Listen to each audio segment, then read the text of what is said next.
Chapter 1. The Choice. The scissors felt heavier in Beth Green's hand than they should have.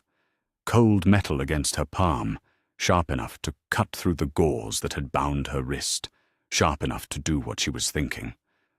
Around her, the sterile corridors of Grady Memorial Hospital hummed with that particular tension that comes before violence, the kind of silence that makes your ears ring. She watched Dawn Lerner's face across the exchange point, that familiar, smug satisfaction playing at the corners of the officer's mouth. Dawn thought she had won something here, in this moment, with Rick Grimes and his people standing tense and ready in the hallway. The woman had always been good at reading situations for her own advantage, at finding the exact pressure point that would make people break the way she wanted them to. "You owe me," Dawn had said, adding that last condition about Noah. Always one more demand, always moving the goalposts when she thought she had leverage. It was classic Dawn, the woman who had kept Beth trapped in this place for weeks, who had turned healing into a debt system, who had made survival feel like a sin you had to pay for over and over again. Beth's fingers tightened around the scissors. She could feel the weight of everyone's attention, the way Daryl's eyes found hers across the space between them.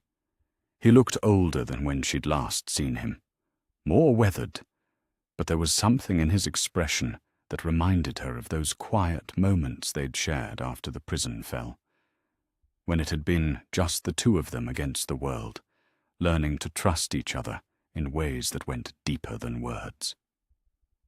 Noah stood beside her, young and scared, but trying not to show it. She remembered their conversation from the night before, when he'd found her in the supply closet, organizing medical supplies that would never be enough for the people who needed them. "You think we'll get out of here?" he had asked, his voice barely above a whisper. The question had caught her off guard, not because it was unexpected, but because of how much hope he'd managed to hold on to. Even after everything Dawn had done to him, everything this place had taken from him, Noah still believed in tomorrow. "I think we have to believe we will," Beth had told him then, and she'd meant it. Because the moment we stop believing in tomorrow, we stop fighting for it. Now, standing in this hallway with the scissors in her hand and Dawn's satisfied smile burning into her vision, Beth understood something with crystalline clarity. Stabbing Dawn wouldn't create tomorrow. It would end it. For Noah, for herself, for the people she cared about who were standing just 20 feet away, close enough to touch, but might as well have been on another planet. She had learned things at Grady Memorial. Hard things. She'd learned how institutions could take good people and twist them into something sharp and desperate. She'd learned how easy it was to mistake revenge for justice, how satisfying it felt to imagine hurting the people who had hurt you. But she'd also learned something else. Something Dawn had never understood, despite running this place for months. Real strength wasn't about having the power to hurt people. Real strength was about choosing not to use it when you could. Beth took a breath, feeling the weight of the decision settle into her bones. The scissors slipped back into the cast around her wrist, hidden, but not gone. She looked at Noah, caught his eye, and gave him the smallest nod toward the service corridor they'd mapped out during their late-night conversations about escape routes. "I get it now," she said to Dawn, but her voice carried none of the confrontational edge that Dawn was expecting. Instead, it was calm, almost gentle, the tone you might use with someone you felt sorry for. "I understand what you are." Dawn's smile faltered slightly, confused by Beth's subdued tone. She had been expecting defiance, anger, something she could use to justify whatever came next, but Beth wasn't giving her that satisfaction. The exchange continued around them. Rick's tense negotiations, the careful positioning of weapons, the underlying threat that hung in the air like smoke. but Beth was no longer truly part of it. She was already moving, already thinking 3 steps ahead to the darkened corridors she'd memorized during her time here, to the route she and Noah had planned for exactly this kind of moment. When the first shout rang out, Rick's voice cutting through the diplomatic pretense, Beth was ready. The adults began their deadly dance of accusations and ultimatums, weapons emerging from holsters and hiding places, everyone's attention focused on the immediate threat in front of them. Nobody noticed a small blonde girl and a limping teenager slip away into the shadows. The service corridors of Grady Memorial had their own geography, separate from the main hospital floors where Dawn's officers maintained their careful hierarchy. Down here, among the pipes and electrical systems, Beth had spent hours learning the building's secret arteries. She moved through the darkness with confidence now. Noah close behind her, both of them breathing carefully to avoid making noise that might echo through the metal ductwork. They could hear it starting above them, raised voices, the distinctive sound of weapons being drawn, the sharp crack of gunfire that meant someone had finally pushed too far. Beth felt a stab of worry for Rick's people, for Darryl especially, but she forced herself to keep moving. This was the choice she had made. Survival over revenge, tomorrow over today's satisfaction. The loading dock was exactly where she remembered it, a service entrance that the officers rarely monitored because it led to a section of Atlanta that was supposed to be too overrun with walkers to matter. Beth had observed it during her weeks here, noting the patterns of the guards, the times when it was left unattended. Dawn's people were good at controlling what went on inside the hospital, but they'd grown complacent about what might be happening outside their walls. Beth pushed open the heavy door, wincing at the metallic groan it made, and stepped into the humid Atlanta night. The air tasted different out here, not the recycled institutional atmosphere of the hospital, but something organic and alive, even with the underlying tang of decay that never quite went away anymore. Behind them, the sounds of conflict were growing louder. More gunfire, shouting, the distinctive crash of something heavy hitting the floor. Beth allowed herself one moment to wonder who was winning, who was losing, whether Darryl was safe. Then she focused on the immediate problem of getting herself and Noah clear of the building before whatever was happening up there spilled down to the loading areas. That's when she heard it, the low, familiar rumble of a motorcycle engine, somewhere in the darkness beyond the loading dock. The sound was moving in a slow circle around the building's perimeter, not the frantic racing of someone trying to escape, but the careful patrol of someone who was waiting for something. Beth's heart jumped. She knew that engine sound, had learned to associate it with safety and belonging during those weeks when it had been just her and Darryl on the road together. Could it really be him out there, waiting for her? Or was she hearing what she wanted to hear in the ambient noise of a city that never truly slept anymore? She looked at Noah, who was watching her face with concern. "What is it?" he whispered. "Someone I know," Beth said, and for the first time since the exchange had begun, she allowed herself to smile. "Someone who won't leave without me." Above them, the gunfire had stopped. In the sudden quiet that followed, Beth could hear voices, angry, grief-stricken voices that suggested the evening had not gone according to anyone's plan. She thought of Dawn, wondered if the woman was alive or dead, and was surprised to find that she felt more pity than satisfaction either way.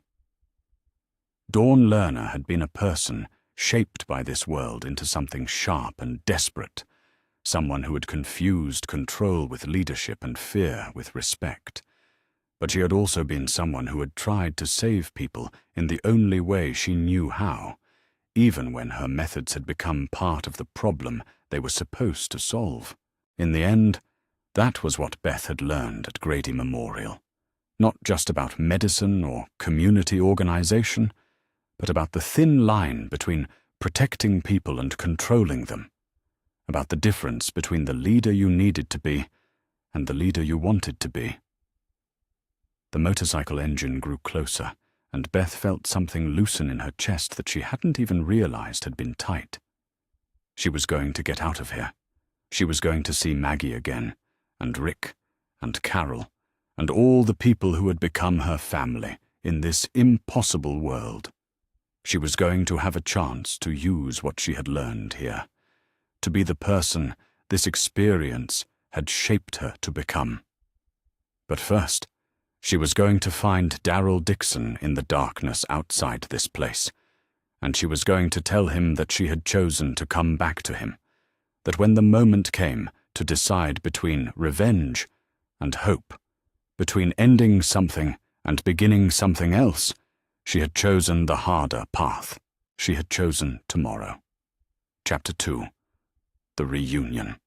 The loading dock's metal grating rang hollow under Beth's feet as she stepped into the Atlanta night, Noah close behind her. The air outside Grady Memorial tasted of rain and decay, but after weeks of recycled hospital air, it felt like freedom. She paused at the edge of the platform, letting her eyes adjust to the darkness, listening for the motorcycle engine she thought she'd heard. There, circling around the building's east side, low and steady, not the desperate racing of someone fleeing, but the patient prowl of someone keeping watch. Beth's heart hammered against her ribs as she recognized the particular rhythm of that engine, the way it downshifted at the corners, the familiar sputter that Darrell had never quite been able to fix. "This way," she whispered to Noah, leading him down the loading ramp toward the shadows between two abandoned ambulances.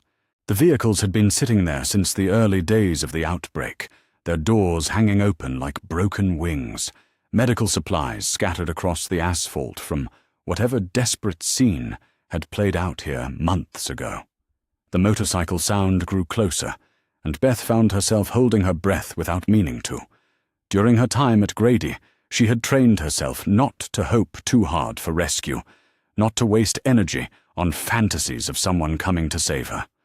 Hope was dangerous in a place like this. It made you careless, made you vulnerable to disappointment that could break something inside you that needed to stay whole. But hearing that engine, knowing it was Darrell out there in the darkness, she felt something crack open in her chest that she'd been keeping carefully sealed. He had come for her. Despite everything, the chaos at Terminus, the dangerous journey to Atlanta, the risks of approaching a place like Grady Memorial, he had come. The bike rounded the corner of the building, headlight cutting through the shadows, and Beth saw him. Darrell Dixon, riding low and careful, his crossbow slung across his back, scanning the hospital's perimeter with the focused intensity she remembered from their time on the road together. He looked older, harder somehow, but unmistakably himself. She stepped out of the shadow between the ambulances, raising her hand. Darrell saw her immediately. The motorcycle stuttered, nearly stalled, and for a moment Beth thought he might not believe what he was seeing. Then the engine cut off entirely, and he was off the bike, moving toward her with that particular combination of caution and desperation that belonged to people who had lost too much to trust easy reunions. They met in the space between the ambulances, and for a heartbeat neither of them moved. Beth looked up into his face. Familiar blue eyes, the scar on his cheek that she'd watched him clean in the mirror of an abandoned gas station bathroom, the mouth that had said so few words but all of them true. "Beth." He said her name like he was testing it, making sure it was real. "I'm okay," she said, and realized as she said it that it was true. Not unharmed, she would carry the marks of Grady Memorial with her for the rest of her life, but okay in the ways that mattered. Whole. Still herself.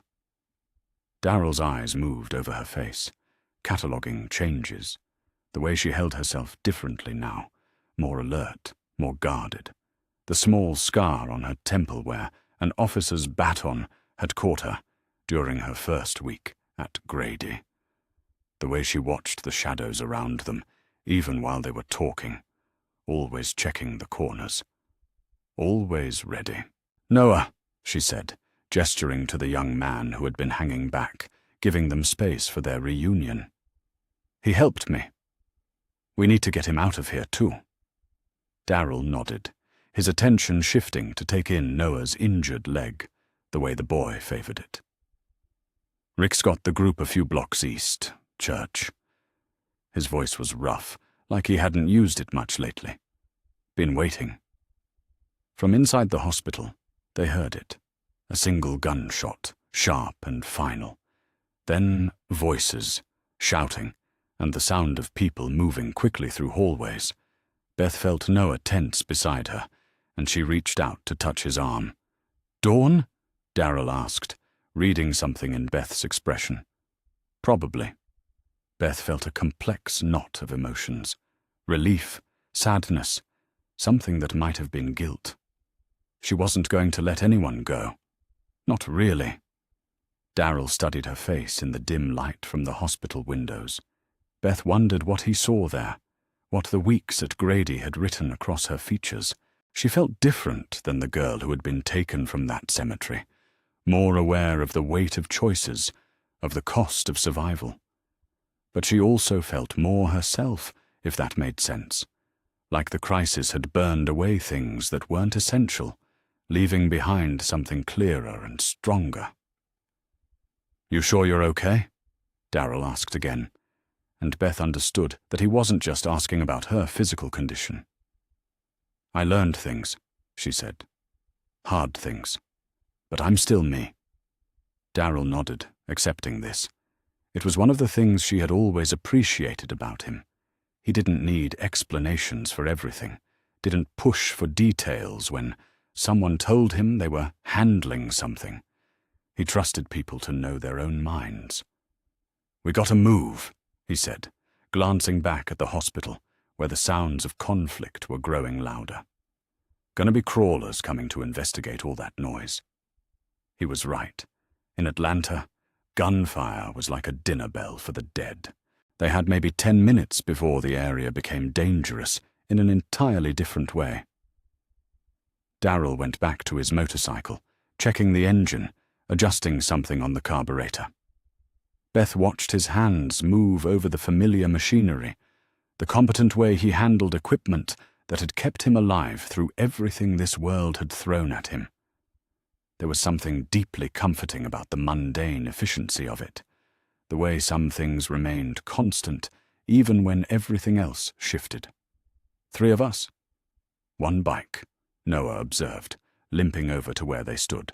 "Done it before," Darryl said, but Beth could hear him calculating weight distribution, thinking about how Noah's injured leg would affect balance on the turns. Atlanta's streets were treacherous enough without passengers who couldn't hold on properly. "I can walk," Noah started to say, but Beth cut him off. "No, we stick together." She looked at Darryl. "We'll make it work." Darryl nodded, swinging his leg over the bike. "Beth, middle. Noah, you're gonna have to hold tight, leg or no leg." They arranged themselves carefully, Beth settling against Darryl's back, feeling the familiar solidity of him, Noah behind her with his arms around her waist. It wasn't the most stable configuration, but it would get them away from Grady Memorial, away from whatever was happening in those sterile corridors, toward the people who had become their family in this strange new world. The engine kicked to life, and Beth felt the vibration of it travel through her body. Darryl guided them carefully out of the hospital complex, avoiding the main roads where the sound of gunfire was still echoing. He knew Atlanta better than most, had spent time here before the outbreak, knew which streets were likely to be clear, which areas to avoid. They rode through the darkened city, weaving between abandoned cars and debris, past buildings that had once housed hundreds of thousands of people, and now stood empty except for the dead. Beth pressed her face against Daryl's back and let herself feel safe for the first time in weeks. The motorcycle beneath them, the familiar weight of Daryl in front of her, the knowledge that they were moving toward people who cared about them. It was enough. Behind them, Grady Memorial Hospital disappeared into the darkness, its lighted windows growing smaller until they were just another part of Atlanta's broken skyline. Beth didn't look back. Whatever had happened in those corridors, whatever price had been paid for her freedom, it was finished now. The person she had been when she entered that place, the frightened girl who had been taken from a cemetery while trying to help an injured man, that person was gone. In her place was someone who understood the difference between being saved and saving yourself. Someone who knew that institutions could corrupt even well-intentioned people, that community was more fragile and more precious than she had ever imagined. Someone who had learned to see the space between giving up and giving in, and had chosen to occupy that space with intention. The wind whipped her hair as they rode through the empty streets, and Beth Green felt herself beginning to smile. She was free. She was alive. And she was going home to people who would understand what those things meant, who would help her figure out what came next. The church was only a few blocks away now, and with it, the next chapter of whatever story she was becoming. Beth closed her eyes and held on tight, ready for whatever tomorrow might bring. Chapter 3. Reunited with Family. The church stood against the Atlanta night like a promise someone had forgotten to break. Its white walls caught what little moonlight managed to filter through the cloud cover, and warm yellow light spilled from the windows where the group had taken shelter. Beth could see shadows moving inside, familiar shapes that made her throat tight with relief and longing. Daryl cut the motorcycle engine a block away from the church, letting them coast the final distance in silence. Even at this distance, Beth could make out the subtle defensive preparations Rick's people had made. Boards nailed over some windows, clear sightlines maintained, escape routes planned. They had learned hard lessons about trust and safety, about the difference between shelter and sanctuary. "They're going to want to know what happened," Daryl said quietly as they climbed off the bike. Noah winced as he put weight on his injured leg, but waved away Beth's offered support with a stubborn shake of his head. "I know." Beth smoothed down her hair, suddenly aware of how she must look after weeks at Grady Memorial. The hospital scrubs, the small scars, the way she held herself differently now, always alert, always ready. Some of it, anyway. They approached the church's front steps, and Beth could hear voices from inside. Rick's voice, measured and careful. Carol's laugh, rare and precious, the sound of people who had found each other again after being scattered, who were learning to trust in temporary safety while always being ready to run. Daryl pushed open the heavy wooden door, and conversation stopped. Beth stepped into the church behind him, blinking in the warm light from the candles and oil lamps they'd set up around the sanctuary. The space felt sacred in a way that had nothing to do with its original purpose.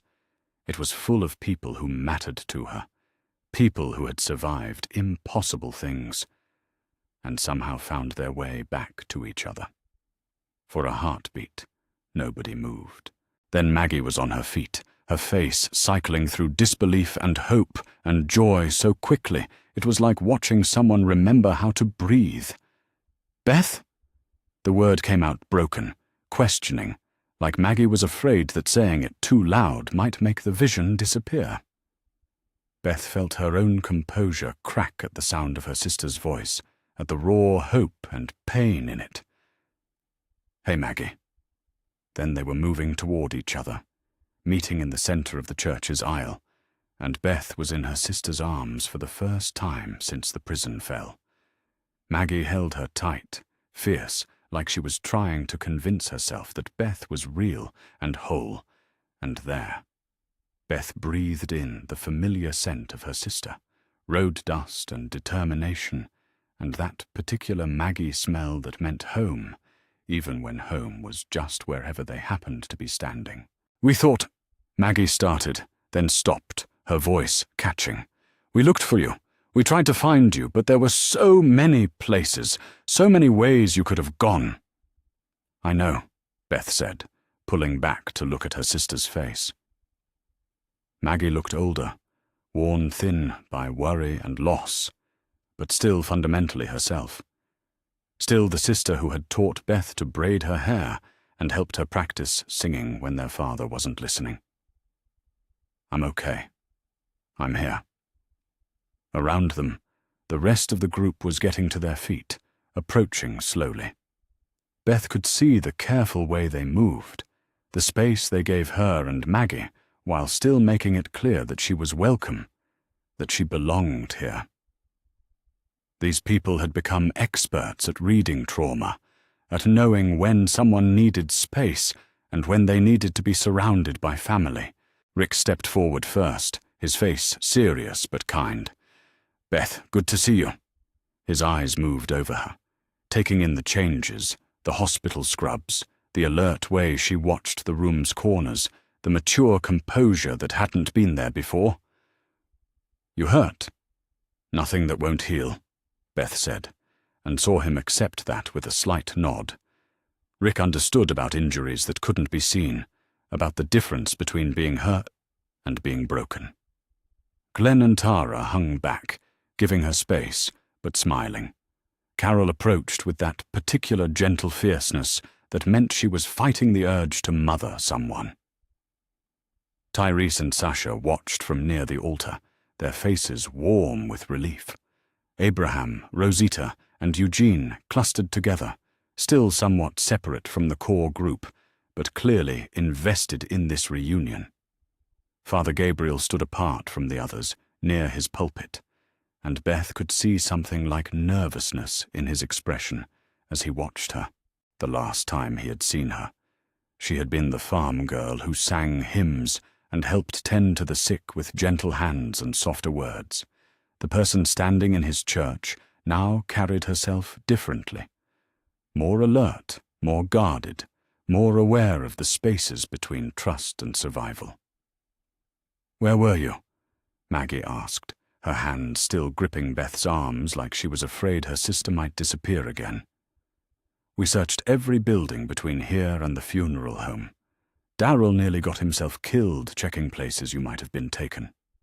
Beth glanced at Darryl, who was leaning against the church wall, watching the reunion with his characteristic, quiet intensity. He met her eyes and nodded slightly, an acknowledgement of what they had both endured during their separation, of what it meant to have found each other again. "Grady Memorial Hospital," Beth said, and saw Rick's expression sharpen with recognition. "About 20 blocks west of here. There was a group there, led by a police officer named Dawn Lerner." "Was?" Carol caught the past tense immediately. Beth felt that complex knot of emotions again, relief, sadness, regret. "She's dead. It got complicated." Rick moved closer, his tactical mind already working. "How many people? What kind of setup?" "About 15 officers, maybe 30 patients and wards." Beth could see Rick calculating numbers, assessing threats. "They had a system. The officers would rescue people. Then the rescued would work off their debt. Medical care, food, security, all of it came with a price." "Slavery," Abraham said bluntly. "More complicated than that," Beth said, and saw Rick's eyebrows rise slightly at the nuance in her voice. Dawn thought she was saving people. The officers thought they were maintaining order. The patients thought they were safe. But the system was built on control, not community. It was always going to collapse eventually. She moved toward one of the church pews, suddenly needing to sit. The emotional weight of the reunion, combined with the physical exhaustion of the escape, was hitting her all at once. Maggie sat beside her, close enough to touch but giving her space to talk. "They taught me things," Beth continued. "Medical training mostly. How to suture wounds, set bones, manage medication. But also other things. About how communities work. How they fail." "What kind of other things?" Carol asked, settling into the pew across from them. Beth thought about how to explain what she had learned in those sterile corridors, about the way power could corrupt even good intentions, about the difference between leading and controlling, about the subtle ways that fear could masquerade as safety. "Dawn had maps," she said finally. "Communication logs with other groups around Atlanta and beyond. There's a network out there. Hospitals, schools, police stations, places where people gathered in the early days and tried to rebuild. Some of them are still running. Some of them fell apart. But they're talking to each other, sharing information, trading resources." Rick leaned forward, interested. "Trading what?" "Medical supplies mostly. Fuel. Information about walker herds and clear routes." Beth could see the strategic possibilities clicking into place in Rick's mind. Dawn was part of it, but she was also paranoid about it. She wanted the benefits of the network without giving up control of her territory. "And now?" Glenn asked. "Now Grady's probably going to collapse within a week," Beth said matter-of-factly. "The officers were already fracturing into factions. Without Dawn holding them together through fear and manipulation, they'll either scatter or destroy each other, fighting over control." Father Gabriel cleared his throat from his position near the pulpit. "The Beth I remember wouldn't have been so analytical about people dying." The comment hung in the air, and Beth felt the weight of everyone's attention. She looked at Gabriel, this man who had locked himself in his church while his congregation died outside, who had survived through isolation and denial while others had survived through harder choices. "The Beth you remember would be dead by now," she said quietly, "along with Noah and probably everyone else at Grady." Gabriel's face flushed, and he looked away. Beth felt a moment of regret for her harshness, but she didn't take it back. Some truths were uncomfortable, but that didn't make them less true. Maggie reached over and took Beth's hand. "You did what you had to do." "I chose what I could live with," Beth corrected. "There's a difference." Darryl pushed away from the wall and approached their group. "We should get some rest, figure out what comes next in the morning." Beth nodded, suddenly exhausted. The adrenaline of escape and reunion was wearing off, leaving behind a bone-deep tiredness that made her feel hollow, but also settled. She was back with her family, back with people who understood the weight of survival, the cost of the choices they all had to make. As the group began to settle down for what remained of the night, Beth found herself thinking about the maps Dawn had shown her, about the network of communities trying to rebuild in the space between the dead and the living. There were possibilities out there, dangerous ones maybe, but possibilities nonetheless. She looked around the church at the faces of the people she loved, saw the way they had arranged themselves for sleep, always ready to move, always watching the exits, but together. Whatever came next, they would face it as they always had, as a family, as survivors, as people who had learned that tomorrow was something you fought for, not something you simply hoped would come. Beth closed her eyes and let herself rest, surrounded by the quiet sounds of people she trusted, ready for whatever dawn might bring. Chapter 4. The Skills She Learned. The scream cut through the morning air like broken glass. Beth was on her feet before she was fully awake, muscle memory from Grady Memorial kicking in before her mind caught up. Around the church, the rest of the group was stirring, reaching for weapons, scanning for threats. But Beth's attention was focused on the sound, not the sharp cry of surprise or fear, but the deeper, more visceral sound of someone in serious pain. Tyrese, Sasha's voice, tight with panic, came from outside the church's back door.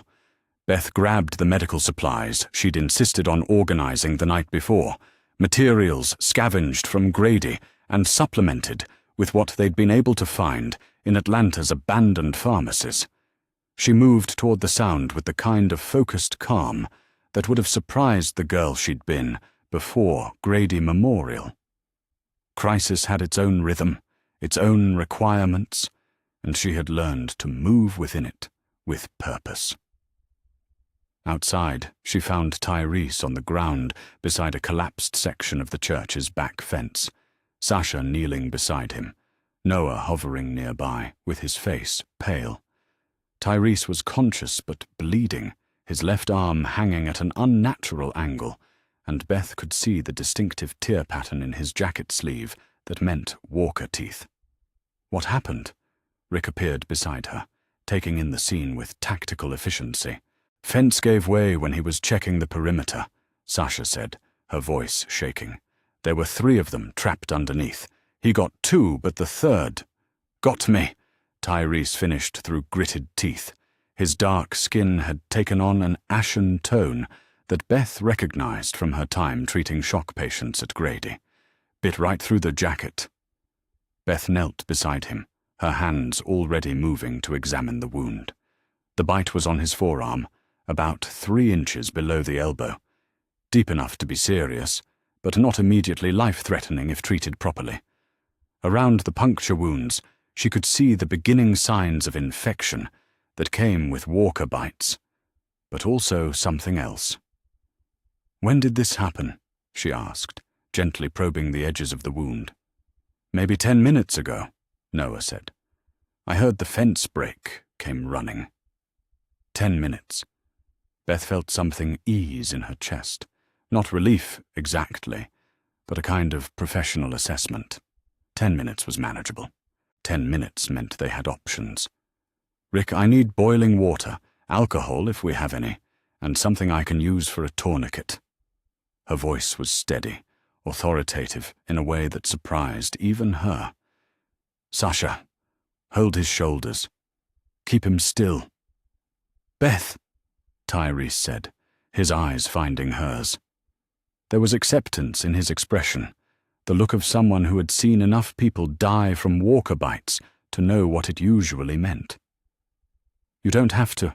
I know exactly what I have to do," Beth interrupted, and there was something in her tone that made him stop talking. "Trust me." She worked quickly, cleaning the wound with an efficiency that spoke to weeks of practice under pressure. The bite was deep, but clean. No torn flesh, no fragments of bone or debris that would complicate treatment. At Grady, she had learned that walker bites themselves weren't necessarily fatal. It was the infection that killed, and infection could be fought if you knew how and acted fast enough. "The fever's what kills them," she said, partly to herself and partly to the group that had gathered around them. The bite introduces bacteria, the body can't fight it off fast enough, and the person dies from septic shock. But if you can control the infection, clean the wound properly, and support the immune system. "You're saying he might not die?" Sasha asked, hope and disbelief warring in her voice. "I'm saying I've seen it work before," Beth replied, threading a needle with practiced movements. "At Grady, we had protocols for bite victims. Not many made it, but some did. The ones who got treatment immediately, who were young and strong, who wanted to fight." She began suturing the wound, her movements precise and confident. Around her, she could feel the weight of everyone's attention. Rick's tactical assessment, Carol's protective concern, Maggie's pride mixed with worry. But mostly, she felt Tyrese's trust, the way he held still and let her work despite the pain. "What did you give them?" Carol asked. "At Grady, I mean. What kind of treatment?" Antibiotics, mostly. High-dose IV antibiotics for 72 hours, along with fluids and fever management. Beth tied off the last suture and began bandaging the wound. We don't have IV supplies, but we have oral antibiotics. It's not ideal, but it's better than nothing. She sat back on her heels, assessing her work. The wound was clean and closed, properly dressed, and she'd managed to control the bleeding without cutting off circulation to Tyrese's hand. It was good work, the kind of work that Dawn would have approved of, that the other officers would have respected. "Now what?" Glenn asked. "Now we wait," Beth said, "and we watch for signs of infection, fever, chills, confusion, rapid pulse. If any of those develop, we increase the antibiotic dosage and consider more aggressive treatment." Rick knelt beside them, his eyes studying Beth's face. "You really think he could survive this?" "I think he's got a better chance than anyone else who's been bitten," Beth said honestly. "He's strong, he got immediate treatment, and we caught it early. But it's still going to be touch and go for the next few days." Tyrese reached out with his good hand and touched her arm. "Thank you." Beth nodded, but she was already thinking ahead, calculating medication dosages, planning care schedules, considering the resources they would need to keep him stable. It was the kind of systematic thinking that Grady Memorial had taught her, the ability to see beyond the immediate crisis to the longer-term challenges that would follow. As they helped Tyrese into the church, Beth found herself thinking about the other lessons Grady had taught her, not just the medical ones, but the psychological ones as well. The way Dawn had used fear to control people, the way she had made everyone feel like they owed her their lives, like gratitude was the same thing as loyalty. "There's something else you all need to understand," she said, once they had Tyrese settled on one of the church pews with pillows propped behind his back. "About how communities work, how they fail." The group gathered around, sensing the weight of what she was about to share. "Dawn wasn't evil," Beth began, and saw several eyebrows rise at this statement. "She was a police officer who genuinely wanted to help people. She set up the system at Grady because she believed it would save lives, and in some ways it did. But somewhere along the way, she started confusing protecting people with controlling them." She moved to the front of the church, where she could see everyone's faces in the dim morning light filtering through the windows. She used debt as a control mechanism. Everyone owed her something: medical care, food, security, and that debt was never really paid off because she kept changing the terms. People couldn't leave because they owed too much. They couldn't question her decisions because she was the one keeping them alive. And after a while, they stopped trying to think for themselves because it was easier to let her make all the choices. Rick leaned forward, interested. "You think we're in danger of that happening to us?" "I think any group is in danger of it happening," Beth said, "especially when you have strong leaders that people depend on. The line between necessary authority and the toxic control is thinner than most people want to admit." She looked around the room, meeting each person's eyes in turn. "Dawn taught me to recognize the warning signs. When leaders start making decisions without consulting anyone, when they start treating questions as disloyalty, when they start believing that they alone know what's best for everyone else, when people stop thinking for themselves because it's easier to let someone else carry the responsibility." Father Gabriel shifted uncomfortably in his chair. "Are you suggesting that we don't need leadership?" "I'm suggesting that good leadership looks different than what most people expect," Beth replied. "It's not about having all the answers or making all the decisions.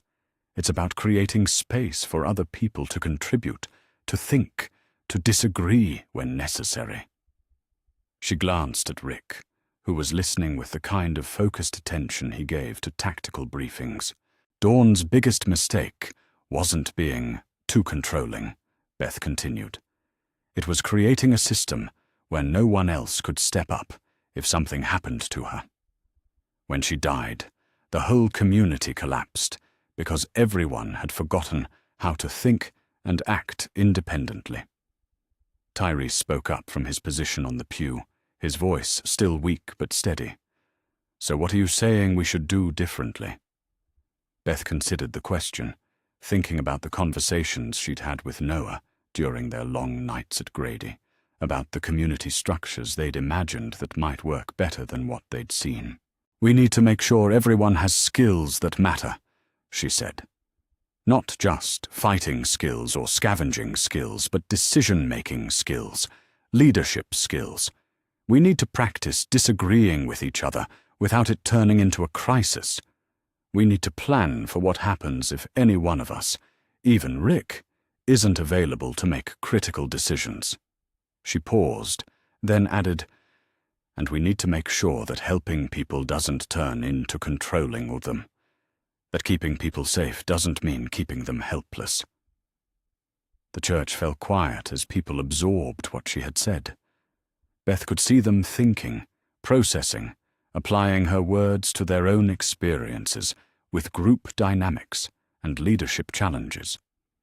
You learned all this from watching Dawn fail? Carol asked. I learned it from watching Dawn succeed, Beth corrected, right up until the moment she didn't. Her system worked for months, kept people alive, maintained order, even provided medical care and education. But it was built on a foundation that couldn't survive her absence, and that made it ultimately more fragile than it appeared. She moved back toward where Tyrese was resting, checking his pulse and temperature with the automatic efficiency she'd developed at Grady. The fever should start in the next few hours if it's going to, she said, returning to the immediate medical concern. I'll need to monitor him closely, but I think we caught this early enough. Rick nodded, then asked, what about the bigger question? About finding our next community? We need to be more strategic, Beth said. We need to ask harder questions about leadership structures, about how decisions get made, about what happens when things go wrong. We need to look for places that are strong because of their people, not in spite of them.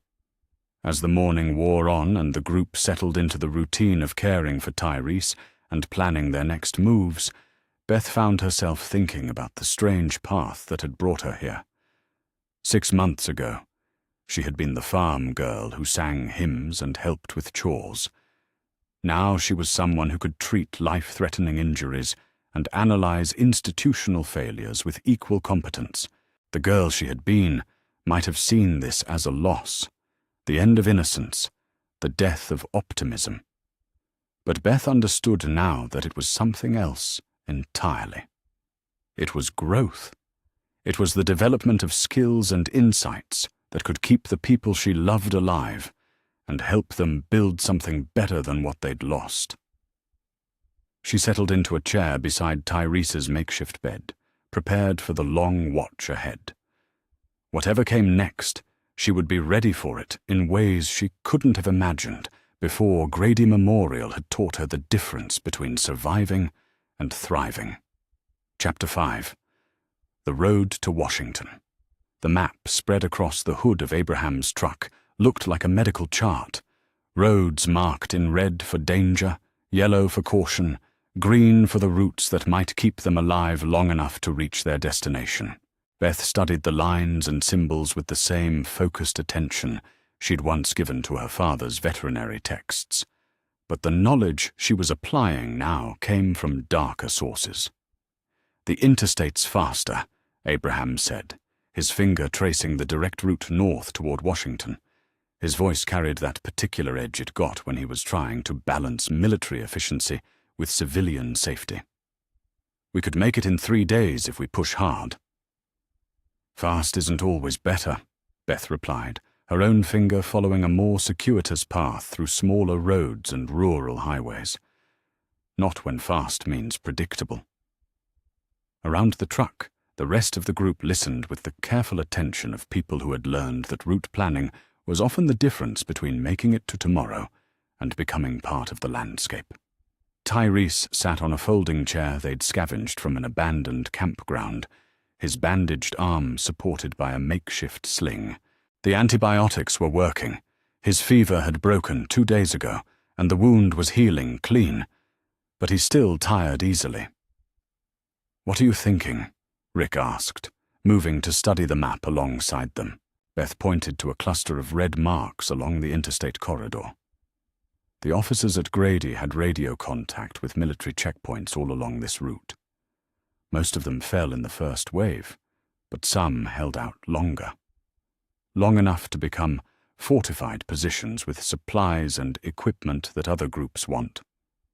She traced a line of smaller roads that curved east before turning north. This route adds maybe 2 days to the trip, but it avoids the major conflict zones, takes us through agricultural areas that were mostly evacuated early, less likely to have large groups competing for territory.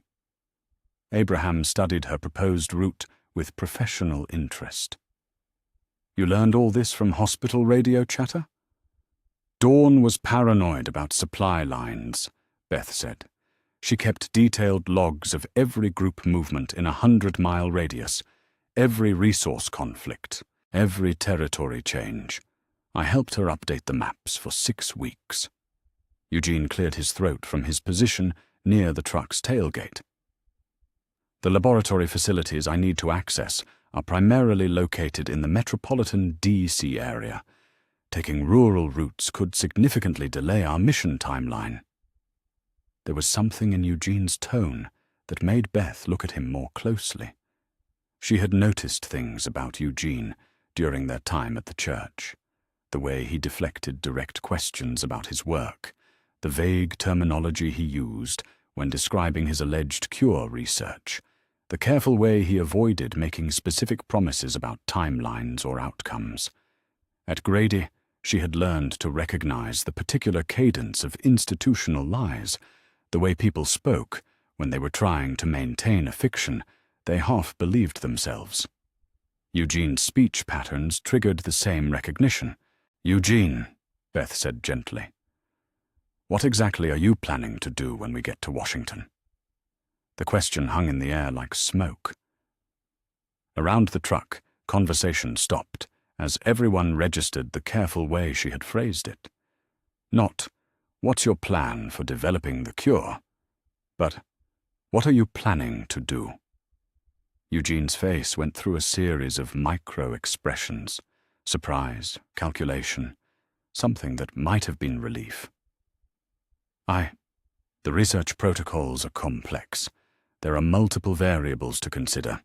Laboratory access requirements, specialized equipment that may or may not still be functional. Eugene. Beth's voice was still gentle, but there was something underneath it now. The same tone she had used with patients at Grady who were trying to avoid difficult truths. "How long have you known that you can't cure this?" The silence that followed was different from the tactical quiet of planning or the comfortable quiet of people who trusted each other. This was the silence of a truth being born into a space that wasn't ready for it. Abraham straightened slowly, his eyes never leaving Eugene's face. "What is she talking about?" Eugene looked around the group, at Abraham's growing suspicion, at Rick's tactical assessment, at the faces of people who had risked their lives based on his promises. When he spoke, his voice was smaller than they'd ever heard it. "I'm not a scientist," he said. "I was a high school science teacher. I know some things about biology, about chemistry, but I don't know how to cure anything. I needed to get to Washington. I thought if I could get there, maybe I could figure out what to do next." The explosion came from Abraham, not physical violence, but a kind of emotional detonation that made everyone step back. "You mean to tell me that everything, every mile we've walked, every risk we've taken, every person we've lost, was based on a lie. Abraham, Beth said, moving between him and Eugene before the confrontation could escalate into something dangerous. Stop! Stop! Abraham's voice cracked with betrayal and rage. This man has been lying to us for months. People have died protecting him. We've made decisions based on his supposed expertise, and you want me to stop? I want you to think, Beth said calmly, before you do something that breaks this group apart when we need each other most. She turned to face Eugene, who was standing with his shoulders hunched like he was waiting for a blow. Eugene, why Washington? What's really there? Eugene took a shaky breath. There are government facilities, research installations, maybe someone with real expertise, real equipment. Maybe. He trailed off, then straightened slightly. I thought if I could get there, if I could find people who actually knew what they were doing, maybe I could help somehow. Even if I'm not the person you all thought I was. Beth nodded, processing this. Around them, she could feel the group's emotional temperature. Anger from Abraham and Rosita, disappointment from Glenn and Maggie, tactical recalculation from Rick, protective concern from Darryl. But underneath it all, she sensed something else. Relief that someone had finally named the thing they had all been starting to suspect. So we continue to Washington, she said, and saw several surprised faces turn toward her. Not because Eugene has a cure, but because it's still our best option for finding resources and connecting with other survivor communities. Are you serious? Sasha asked. He's been lying to us for months, and you want to just keep following his plan? I want to follow our plan, Beth corrected. Eugene's lie doesn't change the fact that Washington is likely to have the highest concentration of government resources, research facilities, and organized survivor communities on the East Coast. It just means we're going there as explorers instead of pilgrims. She looked around the group, meeting each person's eyes. At Grady, I learned something important about institutional lies. They usually start with a grain of truth. Eugene isn't a scientist, but he's right about Washington being important. He can't cure the virus, but that doesn't mean no one can. Rick stepped forward, his leader's instincts engaging. You think there might actually be research happening there? I think it's possible, Beth said. And even if there isn't, D.C. was the center of federal emergency management. If there are organized communities anywhere, if there's coordinated recovery effort happening, that's where we're most likely to find it. Abraham was still staring at Eugene with betrayed fury, but Beth could see him beginning to process the tactical implications of what she was saying. So we're still heading north? We're still heading north, Beth confirmed. But we do it smart. We take the long route. We gather intelligence as we go, and we don't put all our hopes in one basket. She moved to Abraham's side, close enough that their conversation became semi-private. Abraham, I know you're angry. You have every right to be. But Eugene's biggest crime was being afraid to tell you he didn't have the answers you needed him to have. Abraham's jaw worked silently for a moment. He let us believe. He let you hope, Beth interrupted gently. And maybe that was wrong. But it was also human. How many of us have told lies because we were afraid of disappointing people who were counting on us? She gestured toward the rest of the group. Look at them. Really look. Are they broken because Eugene isn't who they thought he was? Or are they relieved to finally understand what they were really dealing with? Abraham followed her gaze, taking in the way the group was already beginning to reorganize around this new information. Rick and Carol were quietly discussing route modifications. Glenn and Maggie were checking their supply inventory. Darryl was cleaning his crossbow with the methodical focus that meant he was processing complex emotions. Even Tyrese, despite his injury, was studying the map with renewed interest. "They're adapting," Abraham said, and there was something like wonder in his voice. "They're survivors," Beth said. "And so are you. And so is Eugene, even if he's not the kind of survivor you thought he was." She turned back to Eugene, who was still standing apart from the group, like he expected to be abandoned at the next crossroads. "Eugene, what skills do you actually have? Not what you wish you had, not what you think we want to hear. What can you really do?" Eugene straightened slightly, surprised by the directness of the question. I have extensive knowledge of pre-war infrastructure systems, water treatment, electrical grids, telecommunications networks. I can troubleshoot technical problems, jury-rig solutions with limited resources. I'm good at research, at synthesizing information from multiple sources." He paused. "And I'm very good at improvising solutions when I don't have enough information." "Those are valuable skills," Beth said, and meant it. "Those are skills that could help a community rebuild, could help people create sustainable settlements instead of just surviving day to day." She looked around the group again. Eugene made a mistake by lying about who he was. But he wasn't wrong about the direction we need to go. North toward government resources, toward research facilities, toward the kind of infrastructure that could support real recovery efforts. Rick nodded slowly. "So we continue toward DC, but we go in with realistic expectations." "And we go in together," Beth added, looking pointedly at Abraham. "All of us, including Eugene, because whatever else he is, he's part of this family now."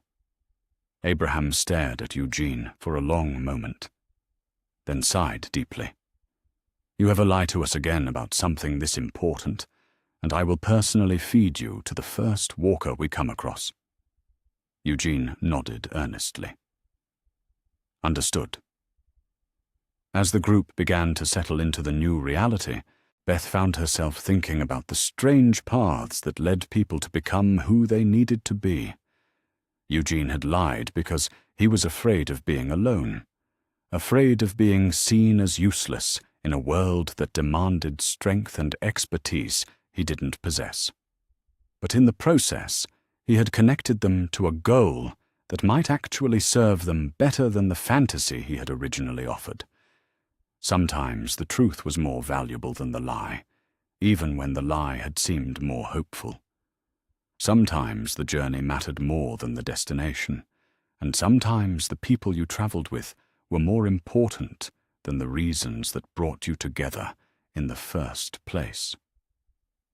The road to Washington stretched out ahead of them, longer now, more uncertain, but somehow more honest. They would travel it together, all of them, carrying their individual skills and fears and hopes toward whatever waited at the end. And maybe that was enough. Maybe that was better than enough. Maybe that was exactly what they needed. Chapter 6. Meeting Aaron. The man in the clean clothes appeared at their camp like a mirage. Too well-fed, too calm, too carefully groomed to belong in the world they'd been traveling through for the past week. Beth noticed him first, her eyes tracking his approach through the trees with the hypervigilance that Grady Memorial had burned into her nervous system. There was something about the deliberate casualness of his walk, the practiced way he held his hands visible and non-threatening, that triggered every warning signal she'd learned to recognize. "Rick," she said quietly, not taking her eyes off the approaching figure. "We've got company." The group's response was immediate and coordinated.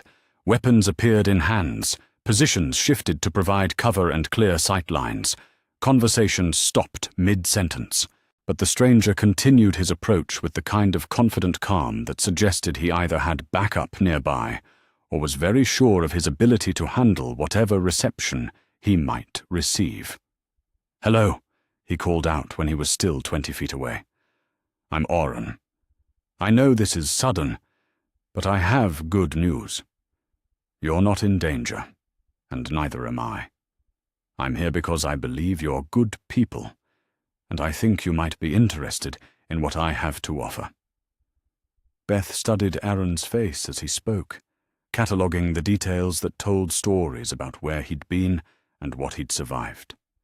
His beard was neatly trimmed, access to mirrors and grooming supplies. His clothes were clean but worn, regular access to washing facilities, but not unlimited resources. Most tellingly, his eyes moved constantly, taking in the group's defensive positions and escape routes with the automatic assessment of someone who had survived by being careful. "And what exactly are you offering?" Rick asked, his voice carrying the particular edge it got when he was talking to strangers who might be threats. Aaron smiled, and Beth noticed the way the expression didn't quite reach his eyes. It was the smile of someone who had practiced this conversation before, who knew the responses he was likely to get, and had prepared for them. "A home," Aaron said. "A community called Alexandria. Walls, houses, electricity, running water, medical facilities, agricultural space, workshops for maintenance and manufacturing. Everything you need to stop just surviving and start living again." The offer hung in the air like smoke, too good to be true, but tantalizing in its specificity. Beth could feel the weight of everyone's attention, the careful way they were all trying not to hope too hard for something that sounded too perfect to be real. "What's the catch?" Carol asked, and Beth approved of the directness of the question. "No catch," Aaron replied. "Just a community that's grown large enough to need new members with your kind of experience. We've been watching you. You've been watching us." Daryl's voice cut through Aaron's explanation like a knife, and Beth could see his hand tightening on his crossbow. "For safety," Aaron said quickly. "We have scouts, people who evaluate potential new members before we make contact. We've seen how you handle threats, how you take care of each other, how you make decisions as a group. Alexandria needs people like you." Beth stepped forward, her movement drawing Aaron's attention. She could see him taking in her appearance, young, female, apparently non-threatening, and making the kind of quick assessment that people made when they were trying to figure out group dynamics. "Aaron," she said, her voice pleasant, but carrying an undertone that made several members of her own group look at her more carefully. "That's a very generous offer. Tell me, how does Alexandria make decisions about new members? Is it your call, or do you report back to someone else?" Aaron's smile flickered slightly. "I'm a recruiter. I identify potential candidates and bring them back for evaluation by our Leadership Council." "Leadership Council," Beth repeated thoughtfully. "How many people are on this council? How are they chosen? What happens if someone disagrees with their decisions?" She could see Aaron processing the questions, recognizing that they weren't the grateful acceptance he'd been expecting. "There are several council members. They're experienced people, elected by the community. If there are disagreements, we work them out through discussion and compromise." "Elected how often?" Beth continued. "What's the process for challenging leadership decisions? What happens to people who can't contribute? The elderly, the injured, children who aren't old enough to work?" Aaron's composure was beginning to show cracks. These weren't the questions people usually asked when they were offered sanctuary. "The community takes care of everyone. We're not savages. People contribute what they can, and everyone has value." "I'm sure they do," Beth said, her voice still pleasant. "But you understand that we've encountered other communities that started with good intentions. Sometimes the reality doesn't match the recruiting pitch." She could feel Rick's attention sharpening, recognizing that she was following some kind of systematic evaluation process. Behind her, she sensed Daryl moving slightly closer. Not protectively, exactly, but in a way that suggested he was ready to follow her lead. "What's your role in Alexandria?" Beth asked Aaron. "How long have you been there? What did you do before the outbreak?" "I've been with the community since near the beginning," Aaron said. "I was in politics before. Congressional liaison work, mostly. I know how to talk to people, how to evaluate character, how to bring different groups together. Politics." Beth felt something click into place. The practiced charm, the carefully neutral language, the way Aaron deflected specific questions with general reassurances. She had seen the same patterns in Dawn's interactions with other communities, the way institutional representatives presented their organizations in the best possible light, while avoiding details that might raise concerns. "Aaron," she said, "I appreciate that you're trying to help us, but we're going to need more information before we can make a decision about something this important." Aaron looked around the group, clearly trying to assess whether Beth spoke for everyone or was just one voice among many. "What kind of information?" "Specifics," Beth replied. "Population numbers, resource allocation, decision-making processes, conflict resolution mechanisms, security protocols, rules about leaving if people change their minds." She paused. "And we're going to want to see the place before we make any commitments." "Of course," Aaron said quickly. "That's standard procedure. We never ask people to join without seeing what they're getting into." "Good," Beth said. "Then you won't mind if we take some time to scout the area independently before we accept your invitation." Aaron's expression tightened, almost imperceptibly. "I'm not sure that's necessary. Alexandria is well protected, and the area around it can be dangerous if you don't know the safe routes." "We're pretty good at handling dangerous areas," Darrell said, his voice carrying a note of mild amusement. "Been doing it for a while now." Beth could see Aaron calculating, trying to balance his recruitment mission with the unexpected resistance he was encountering. "Of course. I just want to make sure you have all the information you need to make a good decision." "Then you can start by telling us about Alexandria's leadership structure," Beth said. "Who's in charge? How long have they been in charge? What's their background and experience with community management?" Over the next hour, Beth systematically worked through Aaron's knowledge of Alexandria, drawing out details about population demographics, resource management, security protocols, and governance structures. She asked about recent conflicts, about people who had left the community, about how decisions were made during crises. With each question, she could see Aaron becoming more uncertain, more aware that this conversation wasn't going according to whatever script he'd been given. But she could also see respect growing in his eyes, recognition that he was dealing with people who knew how to evaluate communities from experience, not desperation.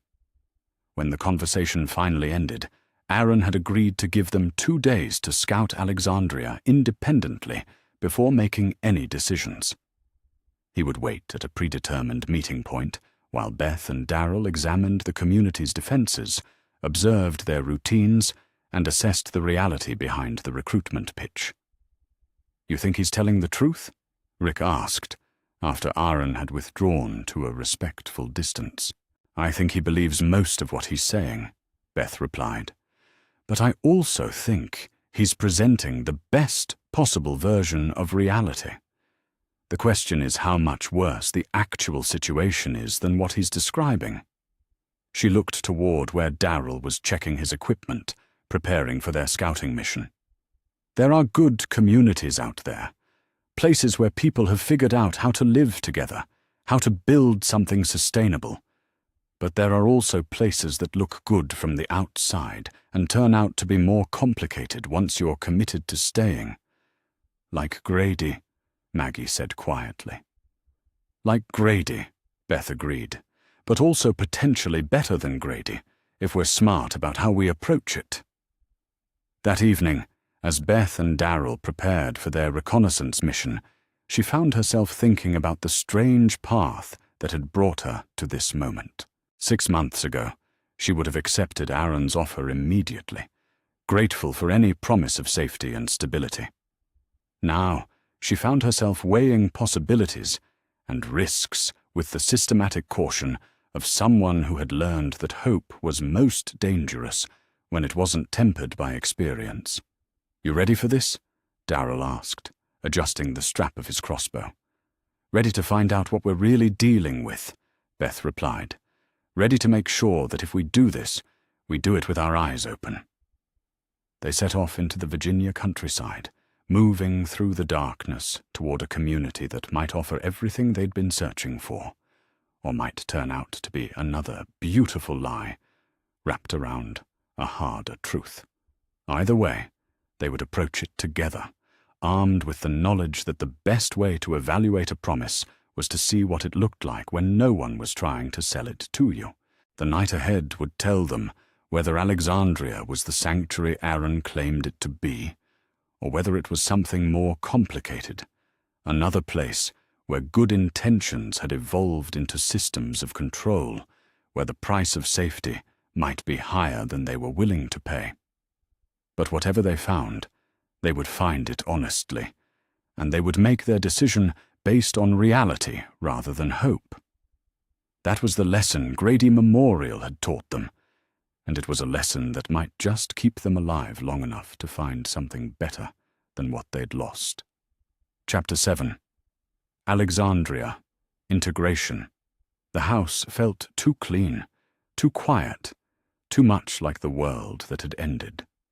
Beth stood in the kitchen of the home Deanna had assigned to her, Maggie and Glenn, running her fingers along granite countertops that had never known the urgency of rationed supplies or the weight of life and death decisions.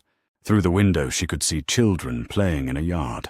Actual children, laughing and running and engaging in the kind of carefree play that had become extinct everywhere else she'd been. It should have felt like paradise. Instead, it felt like a held breath, a moment suspended between what had been lost and what might be lost again. 3 days into their residency in Alexandria, Beth had already established routines that bridged the gap between survival and civilization. Every morning, she reported to the community's infirmary, where Dr. Pete Anderson had grudgingly accepted her assistance after she'd demonstrated medical knowledge that surpassed most of his remaining staff. Every afternoon, she worked with Maggie and a few Alexandria residents to expand the community's agricultural output, applying lessons their father had taught them about crop rotation, soil management, and sustainable farming practices. But it was the evenings that told the real story of integration. The careful conversations over dinner, the strategic discussions disguised as casual social gatherings, the delicate process of understanding how Alexandria actually worked beneath its carefully maintained surface.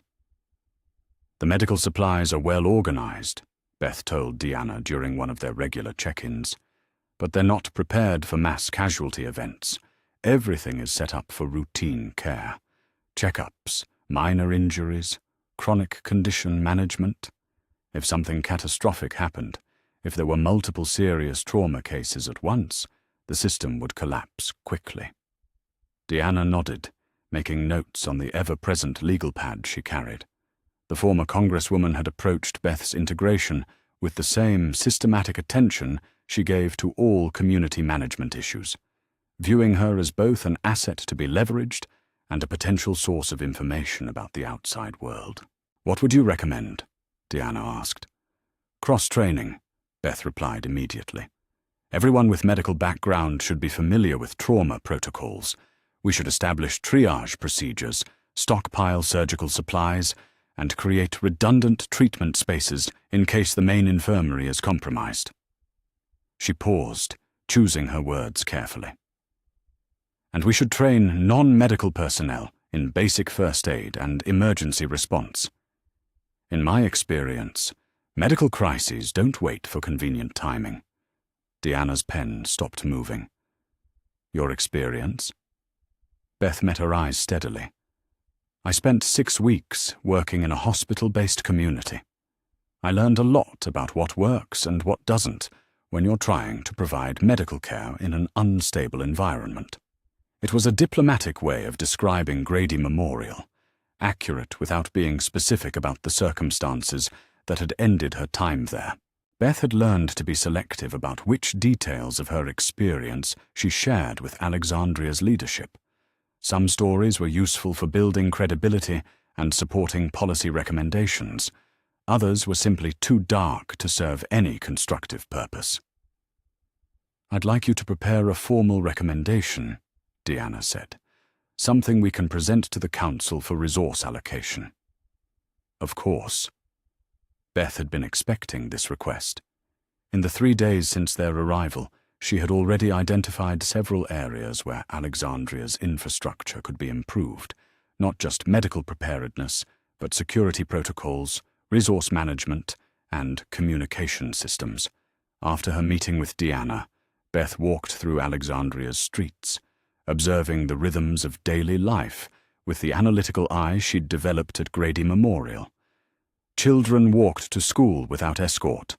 Adults worked in gardens and workshops without constantly checking their surroundings for threats. People left doors unlocked, windows open, bicycles unattended in front yards. It was beautiful. It was also naive in ways that made her chest tight with worry. She found Rick near the armory, having what appeared to be a tense conversation with Tobin about weapon storage protocols. Rick's face carried the particular expression he wore when he was trying to balance diplomatic necessity with tactical reality. Problem? Beth asked, approaching close enough to join the conversation. Just discussing security procedures, Rick said, in the carefully neutral tone he used when he was trying not to offend Alexandria's residents. Different communities have different approaches. Tobin, a middle-aged man who had been elected to oversee Alexandria's security, looked between Rick and Beth with the expression of someone trying to navigate unfamiliar social dynamics. Rick thinks we should have more weapons readily available to residents. I'm concerned about safety protocols with children around. Beth nodded thoughtfully. Both valid concerns. What if we established a tiered system? Basic security training for all adults, with different levels of weapon access based on demonstrated competency and specific role assignments? She could see both men considering this, recognizing it as a compromise that addressed their respective priorities. How would you structure the training? Tobin asked. Start with situational awareness and threat assessment, Beth said. Teach people to recognize potential dangers before they become immediate crises. Then basic self-defense, emergency response protocols, and finally, specific weapon training for those who show aptitude and interest. Rick's expression shifted slightly, approval mixed with something that might have been relief. He had been struggling to communicate his security concerns to Alexandria's leadership without sounding paranoid or militaristic. Beth's ability to frame the same concerns in language that emphasized safety and preparation rather than combat readiness was exactly what the situation required. I could help develop the curriculum, Beth offered. I've had experience with training programs in challenging environments. That evening, Beth found herself in the house she shared with Maggie and Glenn, preparing dinner while they discussed their first few days of Alexandria integration. The normalcy of it, cooking in a real kitchen, sitting around a table, talking about work schedules and community responsibilities, felt both wonderful and surreal. Deanna wants me to take over agricultural planning, Maggie said, serving portions of what might have been the best meal they'd eaten in months. Apparently their previous coordinator left last month, and they've been struggling with crop rotation and yield optimization. That's good, Glenn said. You know more about farming than anyone here. Except Beth, Maggie corrected, glancing at her sister. Daddy taught us both. But Beth's been spending most of her time in the medical facility. Someone needs to, Beth said. Their setup is good for routine care, but they're not prepared for emergencies. And there are other concerns. She had been thinking about how to raise the issue of Dr. Pete Anderson's drinking problem, the way his hands sometimes shook during examinations, the smell of alcohol that occasionally accompanied him during afternoon appointments. It was the kind of problem that Alexandria's diplomatic social structure seemed designed to avoid confronting directly. What kind of concerns? Glenn asked. Personnel issues, Beth said carefully. Leadership challenges, the kind of problems that communities develop when they've been isolated from external threats for too long. A knock at the front door interrupted their conversation. Beth opened it to find Darryl standing on the front porch, looking uncomfortable in clean clothes, but carrying a bottle of wine and wearing an expression that suggested he was making an effort at Alexandria's social conventions. Thought I might join you for dinner, he said, if that's okay. Of course, Beth said, stepping aside to let him in. We were just talking about work assignments. Over dinner, they shared observations about Alexandria's strengths and vulnerabilities, speaking in the coded language they'd developed for discussing sensitive topics in potentially monitored environments. Darryl had spent his days working with Aaron on perimeter security, mapping the areas around Alexandria's walls and identifying potential weak points in their defensive perimeter. Walls are strong, Darryl said, but they're only as good as the people watching them. And most of the people watching them have never seen real combat. Training issue, Beth said. Like most of the problems here. Good infrastructure, good intentions, but not enough experience with worst-case scenarios. Think they're willing to learn? Maggie asked. Some of them, Beth said. Deanna's smart, pragmatic. She understands that good leadership means preparing for problems you hope you'll never face. But there are others who seem to think that the walls make them safe, that the worst is behind them. After dinner, Beth and Darryl walked through Alexandria's streets, ostensibly familiarizing themselves with the neighborhood, but actually conducting the kind of security assessment that had become second nature to both of them. They moved through the shadows between streetlights, noting sight lines, escape routes, and potential defensive positions. You settling in okay? Darryl asked as they paused near the community garden where Beth had been working with Maggie. It's different, Beth said. Good different, mostly, but also complicated. She gestured toward the houses around them, with their warm lights and domestic normalcy. These people have been protected from the worst of what's out there. That's good. It means they've preserved things worth preserving. But it also means they don't understand how quickly everything can change. You think something's going to happen to Alexandria? Darryl asked. I think something always happens, Beth said. The question is whether we're ready when it does. They continued their walk, eventually ending up at the wall's eastern section, where they could look out into the Virginia countryside beyond Alexandria's protected perimeter. In the distance, they could see the faint glow of a fire, probably another community, or maybe just travelers passing through. Weird being on the inside of walls again, Darryl said. Weird being somewhere that feels safe, Beth agreed. Part of me keeps waiting for the other shoe to drop. Maybe it won't this time. Beth considered this, thinking about the conversations she'd had with Deanna, the medical training programs she was developing, the agricultural expansion plans Maggie was implementing. Alexandria had problems, but they were solvable problems.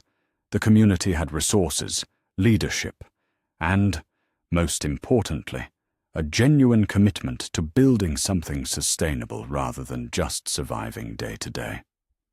Maybe, she said, but if it does, we'll be ready for it. That's what we do. We get ready for things, and then we help other people get ready too. Darryl nodded. understanding the deeper meaning behind her words. They were no longer just survivors trying to find a safe place to rest. They had become people who helped build safe places, who shared the knowledge and skills that made survival possible for entire communities. As they walked back toward the residential section, Beth felt something settle in her chest, not the complete relaxation that came with absolute safety, but the satisfaction that came with meaningful work. Alexandria might not be perfect, but it was worth protecting, and they were exactly the right people to help it become what it needed to be. Chapter 8. The First Crisis. Beth was organizing medical supplies in the infirmary when she heard it, the distant sound of an air horn, too rhythmic to be accidental, too purposeful to ignore. She stopped counting bandages, her hand stilling on the inventory clipboard, as every alarm bell that Grady Memorial had installed in her nervous system began ringing at once. Through the infirmary's windows, she could see Alexandria's residents going about their afternoon routines. Children played in front yards. Adults worked in gardens and workshops. The sound of the air horn was unusual, but not immediately threatening to people who had never learned to read the subtle signs that preceded catastrophe. Beth had learned to read those signs. She moved quickly through the medical facility, checking supply levels with the systematic efficiency she'd developed during crisis management at Grady Memorial. Bandages, antiseptic, suture kits, pain medication, surgical instruments, everything organized and ready for immediate deployment. Over the past weeks, she had quietly reorganized the infirmary's layout to prioritize rapid access during emergencies, despite some resistance from staff who preferred the previous, more aesthetically pleasing arrangement. The air horn sounded again, closer this time. Beth grabbed her radio and switched to the frequency Rick's group used for coordination. "Rick, you hearing this?" "Copy. Daryl and I are at the south wall. Something's not right." "I'm mobilizing medical response teams," Beth said, already moving toward the community center, where she had trained a dozen Alexandria residents in basic first aid and emergency protocols. "If this goes bad, we're going to need every trained person we can get." She found herself thinking about the conversations she'd had with Deanna about worst-case scenarios, about the medical preparedness recommendations that had seemed so theoretical just weeks ago. Now, with the sound of that air horn echoing through Alexandria's streets, those preparations felt like the difference between order and chaos. The first explosion came from the direction of the south wall. Beth felt, rather than heard it, a deep percussion that traveled through the ground and up through her bones. Around Alexandria, the peaceful afternoon, sound stopped as people began to understand that something was very wrong. Children's laughter ceased. Adult conversations died mid-sentence. In the sudden quiet that followed, Beth could hear the distinctive sound of vehicles approaching at high speed. She activated the emergency protocols she had helped develop, speaking into her radio with calm authority that surprised even her. All medical personnel to predetermined stations. Non-combatants to secure areas. This is not a drill. The response was immediate and coordinated, a testament to the training programs she had insisted upon, despite some resistance from Alexandria's more optimistic residents. People moved with purpose, parents gathering children, elderly residents heading to reinforced buildings, medical volunteers taking positions at established aid stations throughout the community. Beth ran toward the sound of the explosion, carrying the portable medical kit she'd assembled for exactly this kind of emergency. As she reached the residential area near the wall, she could see smoke rising from what had been the guard tower on Alexandria's southern perimeter. People were emerging from damaged houses, some walking, some limping, some not moving at all. The attackers came through the breach like a force of nature, wild-haired figures covered in walker blood, armed with machetes and improvised weapons, moving with the kind of focused violence that spoke to complete tactical planning. Beth recognized them immediately from intelligence reports Rick's group had shared. The Wolves, a group that had learned to use walker herds as weapons and viewed other communities as resources to be harvested rather than neighbors to be negotiated with. "Medical!" someone screamed from a collapsed porch where debris had trapped an Alexandria resident. Beth sprinted toward the voice, her mind automatically shifting into the triage protocols she'd learned at Grady Memorial. The trapped man was conscious, but bleeding heavily from a head wound, his left leg pinned under a wooden beam that would require multiple people to lift safely. "What's your name?" Beth asked, kneeling beside him and beginning her rapid assessment. "Tobin," he gasped. "Can't feel my leg." "That's okay," Beth said, her voice carrying the calm authority that medical training had given her. "We're going to get you out of here. I need you to stay conscious and keep talking to me." She could hear gunfire now, the sharp crack of weapons being discharged in anger and desperation. Around her, Alexandria's careful peace was dissolving into the kind of crisis she had been preparing for since their first day in the community. "Beth!" Maggie's voice came from across the street, where she was helping an elderly woman navigate around debris from a damaged fence. "South wall's breached. Rick's coordinating defense, but they need you at the command center." "5 minutes," Beth called back, then turned to 2 Alexandria residents who were approaching cautiously. "I need you to help lift this beam on my count. Slow and steady. We don't want to cause more damage." The evacuation of Tobin took precise coordination and calm decision-making under pressure, exactly the kind of crisis management that Alexandria's residents had never experienced, but Beth had been training for since her first day at Grady Memorial. As they carried him toward the infirmary, she found herself automatically prioritizing the next crisis, the next decision, the next life that needed saving. The command center that Rick had established in Deanna's house was controlled chaos, radios crackling with position reports, maps spread across dining room tables, Alexandria residents, and Rick's group working together to coordinate a defense they'd never had to mount before. "Status report," Beth said, moving to stand beside Rick at the main communications station. 15 attackers, maybe 20, Rick said. "They're using walkers as cover, driving them toward residential areas while they focus on resource targets, the armory, the food storage, the vehicles." "Casualties?" 3 confirmed dead, dozen injured, but we're still assessing. Rick looked at her with the particular expression he wore when he was balancing multiple critical priorities. "They're not trying to hold territory. This is a smash-and-grab operation.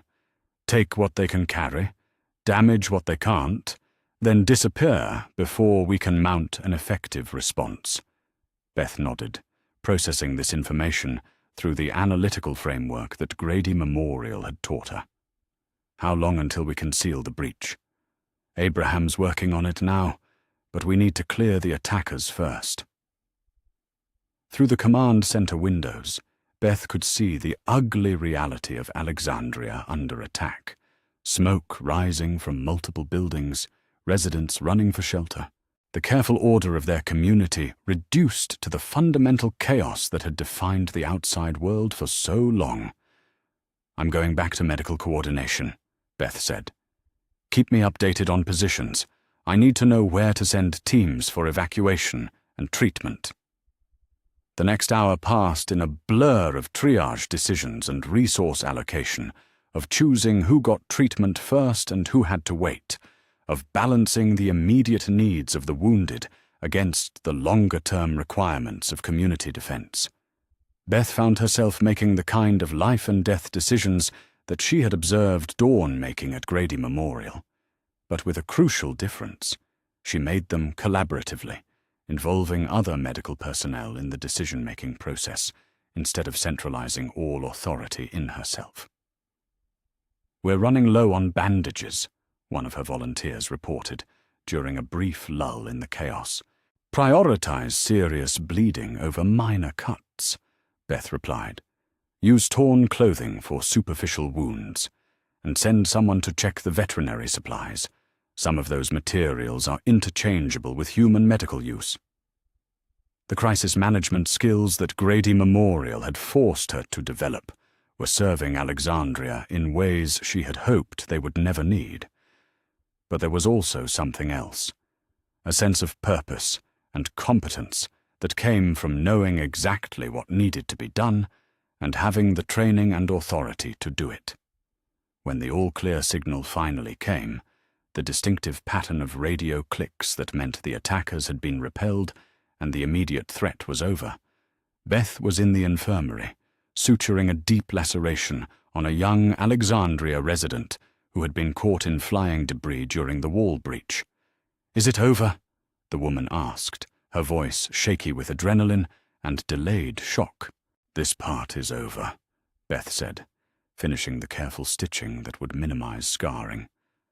"But there's going to be cleanup, rebuilding, figuring out how to prevent this from happening again." She stepped back from the treatment table and looked around the infirmary, taking inventory of what the crisis had cost them. 3 dead, 15 injured, significant damage to infrastructure, and the psychological impact of Alexandria's first real taste of external violence. But also something else, the demonstration that the community could respond effectively to crisis, that the preparations and training had worked, that they were capable of more than just hoping for the best. Rick appeared in the infirmary doorway, his clothes torn and bloody, but his expression carrying the particular satisfaction that came from a crisis successfully managed. "How are we looking?" "Better than it could have been," Beth said. "The training programs made a difference. People knew what to do, where to go, how to help. We saved lives today because we were prepared." "Deanna wants to debrief with community leadership," Rick said. "You should be there." Beth nodded, recognizing the significance of the invitation.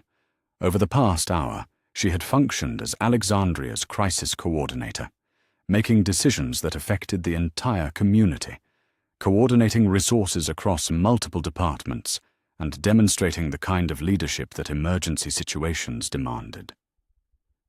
As she walked toward Deanna's house for the leadership meeting, Beth found herself thinking about the strange path that had brought her to this moment.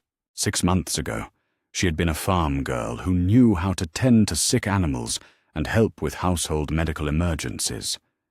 Now she was someone who could coordinate community-wide emergency response, make rapid triage decisions under pressure, and help a community learn from crisis instead of being broken by it. The girl she had been before Grady Memorial would have hidden during the attack, would have waited for others to handle the dangerous decisions, would have hoped that someone else would know what to do. But that girl had died in the corridors of a hospital where she had learned that survival meant more than just staying alive. It meant taking responsibility for the survival of others, for the preservation and improvement of community, for the hard work of building something better than what had been lost. The meeting ahead would determine how Alexandria responded to its first real test, whether the community would retreat into isolation or use the crisis as motivation to become stronger. But Beth was no longer worried about the outcome. They had proven today that they were capable of more than just survival. They were capable of growth, of learning, of becoming the kind of community that could not just endure crisis, but emerge from it more resilient than before. That was worth fighting for. That was worth building toward. And Beth Green knew exactly how to help them get there. Chapter 9. Love in the Apocalypse. The rebuild of Alexandria's south wall took 3 weeks, but the conversations about what came next lasted longer. Beth found herself in the community center most evenings, working with volunteers to develop training programs that would prepare Alexandria's residents for future crises. The work was methodical, purposeful, and exactly the kind of forward-thinking planning that made her feel like they were building something sustainable, rather than just patching holes until the next disaster. Tonight, though, the community centre was empty except for her and Darryl, who had been helping her organise equipment for the youth training programme they'd proposed to Deanna's council. The space felt different in the quiet after hours, less institutional, more intimate, with just the two of them arranging first aid supplies and basic survival gear into teaching stations. "You think they're going to take to it?" Darryl asked, testing the action on a crossbow they'd modified for younger hands. "The kids, I mean, learning how to fight." "I hope they never have to use it," Beth said, folding clean bandages into precise stacks. "But I hope they know how, if they need to." It was a conversation they'd been having in various forms since the wolves' attack, the balance between preserving childhood innocence and preparing young people for a world that could turn dangerous without warning. Beth had been thinking about Carl, about how Rick had managed to keep his son's humanity intact while teaching him the skills necessary for survival. "You're good at this," Darryl said. And when Beth looked up, she realized he wasn't talking about the medical supplies anymore. Teaching, leading, figuring out what people need before they know they need it. The compliment settled into Beth's chest with a warmth that surprised her. Over the months since Grady Memorial, she had grown accustomed to being seen as competent, reliable, strategically valuable. But Darryl saw something else, something that had to do with care rather than capability, with the way she approached leadership as a form of service rather than authority. "I learned from watching good leaders and bad ones," she said. "Dawn was brilliant at organization, terrible at understanding people. My daddy was good at understanding people, sometimes too trusting for the world we ended up in. I'm trying to figure out the balance." Darryl nodded, understanding the complexity of what she was describing. "Seems like you're figuring it out pretty well." They worked in comfortable silence for a while, the familiar rhythm of shared tasks that had developed between them over their months of partnership. But tonight there was something different in the air, a tension that wasn't about work or survival or community planning, but about the space between them that had been growing smaller and more charged since the night they'd reunited outside Grady Memorial. "Darryl," Beth said finally, setting down the inventory clipboard she'd been using to track supplies. "Can we talk about something?" "Yeah." She turned to face him fully, noting the way his hands stilled on the equipment he'd been organizing, the careful attention he gave her when she spoke in that particular tone that meant she was thinking about something important. "The night I escaped from Grady," she said, "you were waiting for me. You knew I was going to get out." "Hoped you were going to get out," Darryl corrected. "Big difference." "But you stayed, even when the shooting started. Even when you didn't know what was happening inside, you stayed outside that hospital and waited for me." Darryl's eyes met hers, and she could see him processing the weight of what she was saying. "Wasn't going to leave you behind. Not again." The simple statement carried layers of meaning, guilt about losing her in the first place, determination that drove him to circle that hospital for hours, the kind of loyalty that went deeper than friendship or even family obligation. "I need you to know something," Beth said. "What happened at Grady, the things they did, the way Dawn tried to control people. None of that was your fault. You couldn't have prevented it, and you couldn't have gotten me out any sooner than you did." She moved closer to him, close enough to see the scar on his jaw, the way his eyes searched her face for something he wasn't sure he'd find. "But you need to know something else, too," she continued. "The skills I learned there, the things I can do now to help people, to keep communities safe. I wouldn't have those if it hadn't happened. I'm not grateful for the experience, but I'm grateful for who it helped me become." Darrell was quiet for a long moment, processing this. You saying it was worth it? I'm saying it doesn't matter if it was worth it or not, Beth replied. It happened. We survived it. And we're here now, building something better than what we lost. She reached out and took his hand, feeling the calluses that spoke to years of survival work, the steadiness that had anchored her through more crises than she could count. The question is what we want to do with the time we have now, she said. What we want to build together. Darrell's fingers tightened around hers, and when he spoke, his voice carried a vulnerability that she'd only heard from him in their most private moments. I want to build something that lasts, something that doesn't get torn down the next time the world goes sideways. Me too. They stood there in the quiet community center, hands joined, both of them aware that they were having a conversation that went beyond immediate survival concerns, beyond the tactical partnerships that had defined most of their relationship. This was about the future they wanted to create together, about the possibility that there might be space in their lives for something as ordinary and extraordinary as love. Beth, Darrell said, and her name in his voice carried a question he wasn't quite ready to ask directly. She answered it anyway by stepping closer, by bringing her free hand up to touch his face, by letting him see in her expression everything she'd been feeling but hadn't known how to say. When he kissed her, it was with the careful intensity of someone who had waited a long time for permission to want something beyond survival.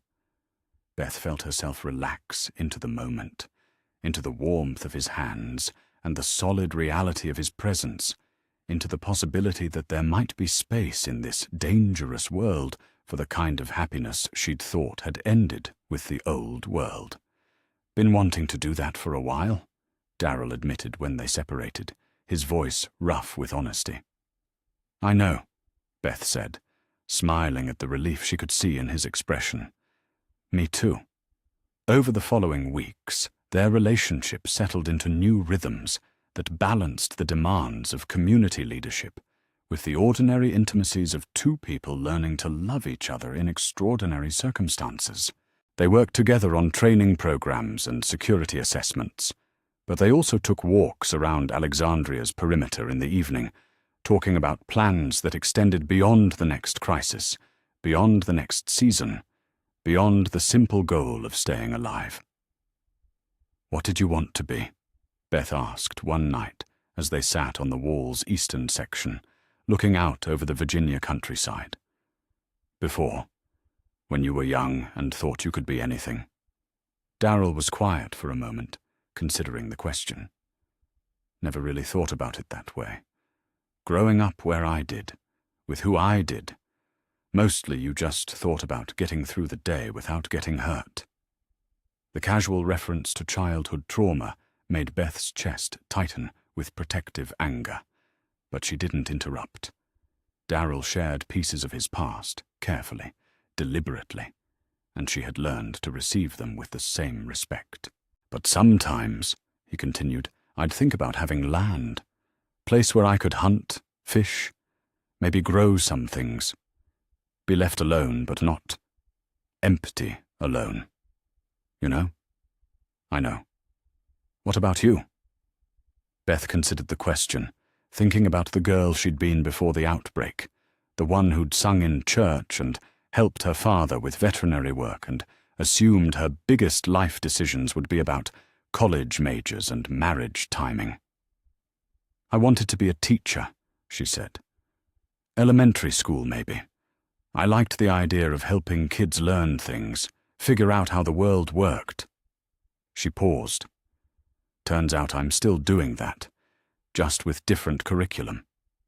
Darrell laughed, a sound that had become more frequent since they'd settled in Alexandria, since he'd started to believe that they might actually have a future worth planning for. Think we could do both? He asked. You're teaching, my land? I think we're already doing both, Beth said, gesturing toward the community spread out below them. just not the way we imagined when we were kids.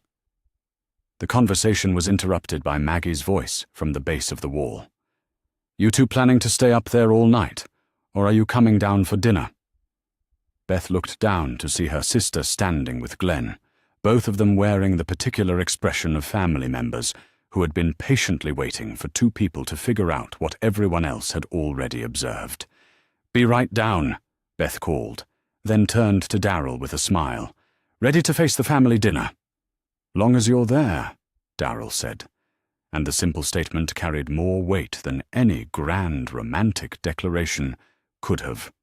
As they climbed down from the wall, Beth found herself thinking about the strange paths that had led them to this moment. The outbreak that had destroyed everything they'd known had also created the circumstances that brought them together, that taught them what they were capable of, that showed them the difference between surviving and living. At dinner, surrounded by the people who had become their chosen family, Beth watched Darryl talk with Carl about hunting techniques, saw the way he listened to Eugene's explanations of the community's power grid improvements, observed the careful respect he showed to Deanna when she asked for his input on perimeter security. This was the life they were building together, not just romantic partnership, but integration into something larger and more meaningful than either of them could have created alone. It was the kind of love that strengthened communities rather than isolating couples, the kind of relationship that made everyone around them safer and more capable. After dinner, as they walked back toward the house Beth shared with Maggie and Glenn, Darryl stopped her near the community garden where she'd been working to expand Alexandria's agricultural output. "Beth," he said, and she could hear something important in his voice. "Yeah? I love you." The words hung in the air between them, simple and profound, and carrying the weight of everything they'd survived to reach this moment. "I love you too," she said, and felt something settle in her chest that she hadn't even realized had been waiting to be resolved. They stood there in the quiet Alexandria night, surrounded by growing things and sleeping houses, and the ordinary miracle of safety, both of them aware that they had found something worth protecting in each other and in the community they were helping to build. Tomorrow would bring new challenges, new decisions, new threats that would test everything they were creating. But tonight, they were home. Tonight, they were together. Tonight, they were building something that might just last long enough to be worth all the things they'd survived to create it. Chapter 10. Building for Tomorrow. The radio crackled to life at precisely 800 hours, the time Beth had established for Alexandria's daily communications check with the network of communities they'd been slowly, carefully building relationships with over the past 3 months. She adjusted the frequency with the practiced ease of someone who had learned to treat information as both weapon and lifeline, then spoke into the handset with the calm authority that had become her signature in inter-community negotiations. Alexandria base to Oceanside Outpost requesting status report. The response came through clear and immediate, a testament to the communication protocols Eugene had helped her establish after weeks of working together to boost their radio capabilities and establish reliable contact schedules with the handful of communities they'd identified as potential allies rather than threats. Oceanside here, all clear. Fish Run came in better than expected this week, ready to confirm next trade exchange. Beth made notes on the logbook she maintained for all external communications, part of the comprehensive documentation system she'd been developing to ensure that Alexandria's institutional knowledge didn't depend entirely on individual memory. She had learned too much about the fragility of communities to leave their survival dependent on any single person's recall of important details. "Confirmed for Thursday as planned," she replied. "Medical supplies for protein and salt. Alexandria out." She switched to the next frequency on her list, reaching out to the small agricultural collective that had established itself about 60 miles south. These daily check-ins served multiple purposes: maintaining friendly relationships, gathering intelligence about regional threats, and establishing the kind of communication network that could provide early warning about everything from walker herds to hostile human groups. The morning communications routine was just one part of the comprehensive community development program Beth had been implementing since the wolves' attack had demonstrated both Alexandria's vulnerabilities and its capabilities. In the months that followed, she had systematically worked to strengthen every aspect of the community's resilience, from medical preparedness to agricultural sustainability to defensive capabilities. "Morning report," Maggie said, entering the communications center with a clipboard full of data from Alexandria's expanded agricultural operations. "The winter crop rotation is working better than we hoped. We're actually going to have surplus to trade, not just enough for survival."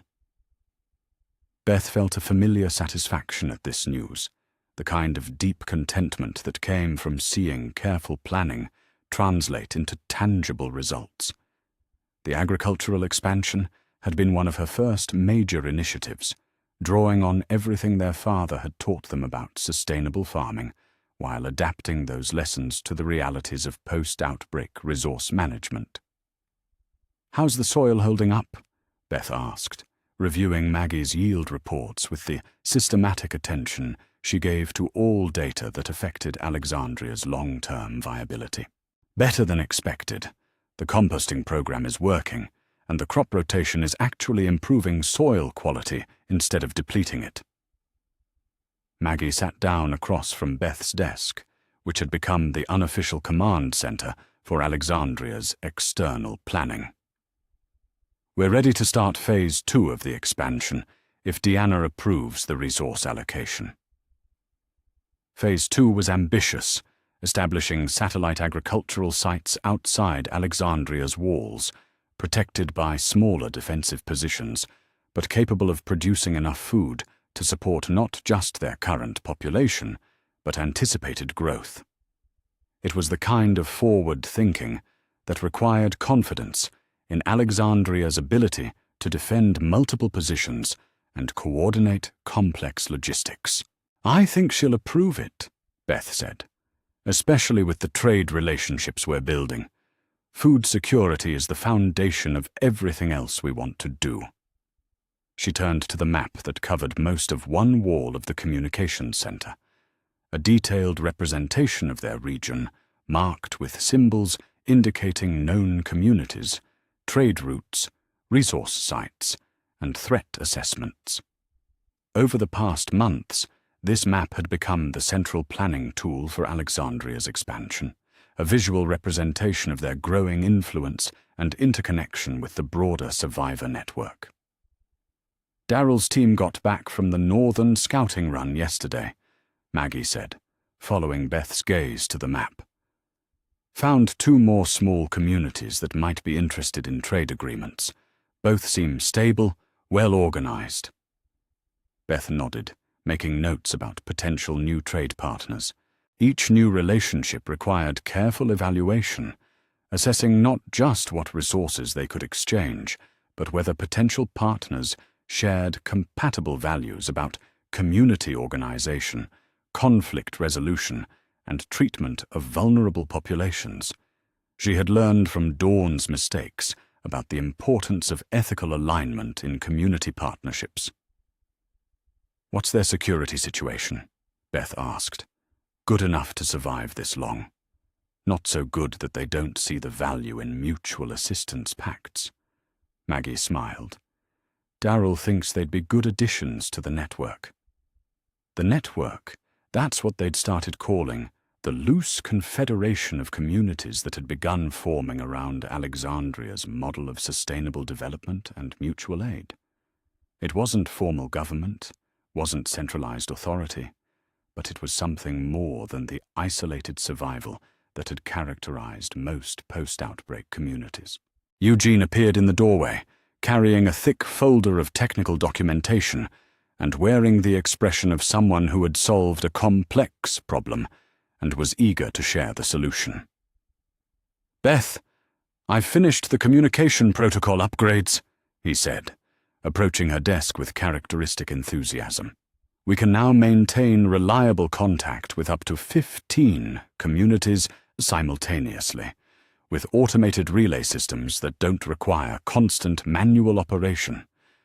"Show me," Beth said, clearing space on her desk for Eugene's diagrams and technical specifications. The upgraded communication system was elegant in its sophistication: multiple radio frequencies, relay stations, and backup protocols that could maintain the network, even if individual components failed. It was exactly the kind of infrastructure development that could support the larger vision Beth had been working toward: Alexandria as the hub of a regional recovery network that could coordinate resources, share information, and provide mutual assistance during crises. "This is excellent work, Eugene," Beth said, reviewing the technical details with appreciation for both the engineering complexity and the strategic implications. "How quickly can we implement it?" 2 weeks for full installation, assuming we can get the additional equipment from our trade partners. Eugene's pride in his technical achievements was tempered by practical consideration of resource constraints, a balance that Beth had helped him develop over their months of collaboration. "I'll coordinate with our suppliers," Beth said.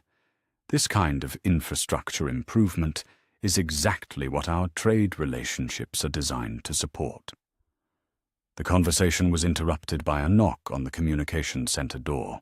Carol entered, carrying a folder that Beth recognized as containing the weekly security assessment reports that had become standard procedure since the wolves' attack. "Morning briefing," Carol said, settling into a chair with the efficient movements of someone who had important information to share. "We've got some interesting intelligence from our scouting networks." Beth gave Carol her full attention, recognizing the tone that meant potential threats or opportunities that required careful strategic thinking. 3 different communities have reported unusual movement patterns about 50 miles east, Carol continued. "Large group, well organized, moving with vehicles and heavy equipment. Could be military remnants, could be a major civilian community, could be something less friendly." Beth studied the map, considering the implications of organized large-scale movement in their region. "How large is large?"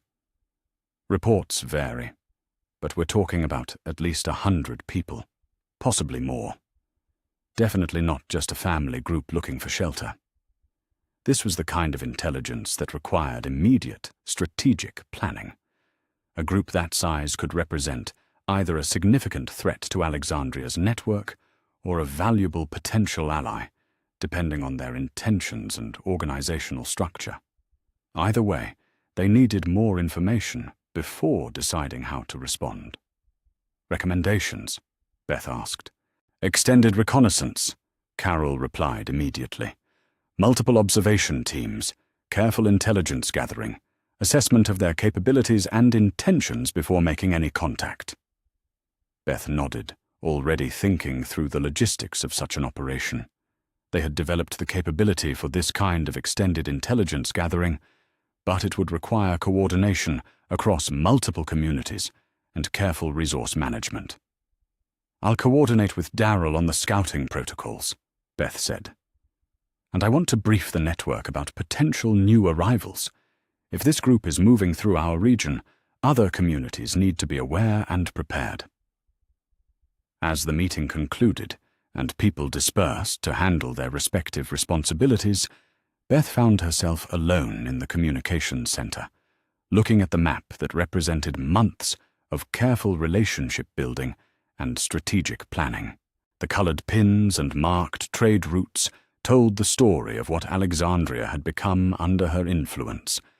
Not just a fortified community focused on internal survival, but the center of a growing network dedicated to regional recovery and sustainable development.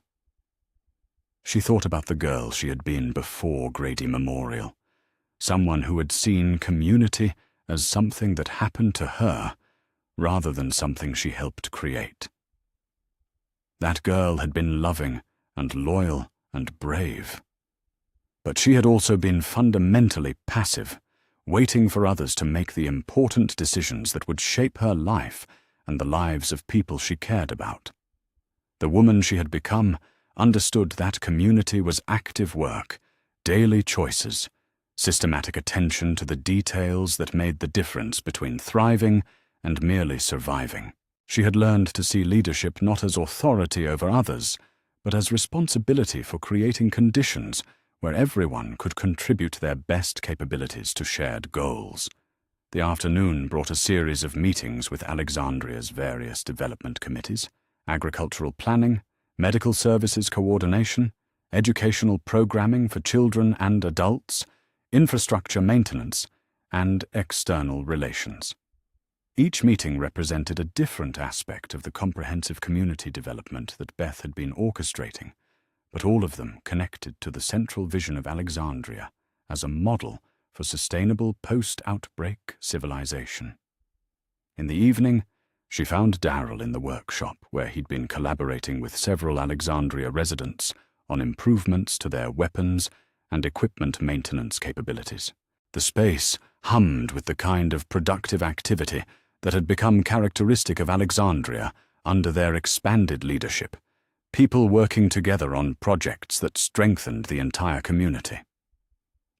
"How'd the planning meetings go?" Darrell asked, looking up from the crossbow modifications he'd been working on. "Good.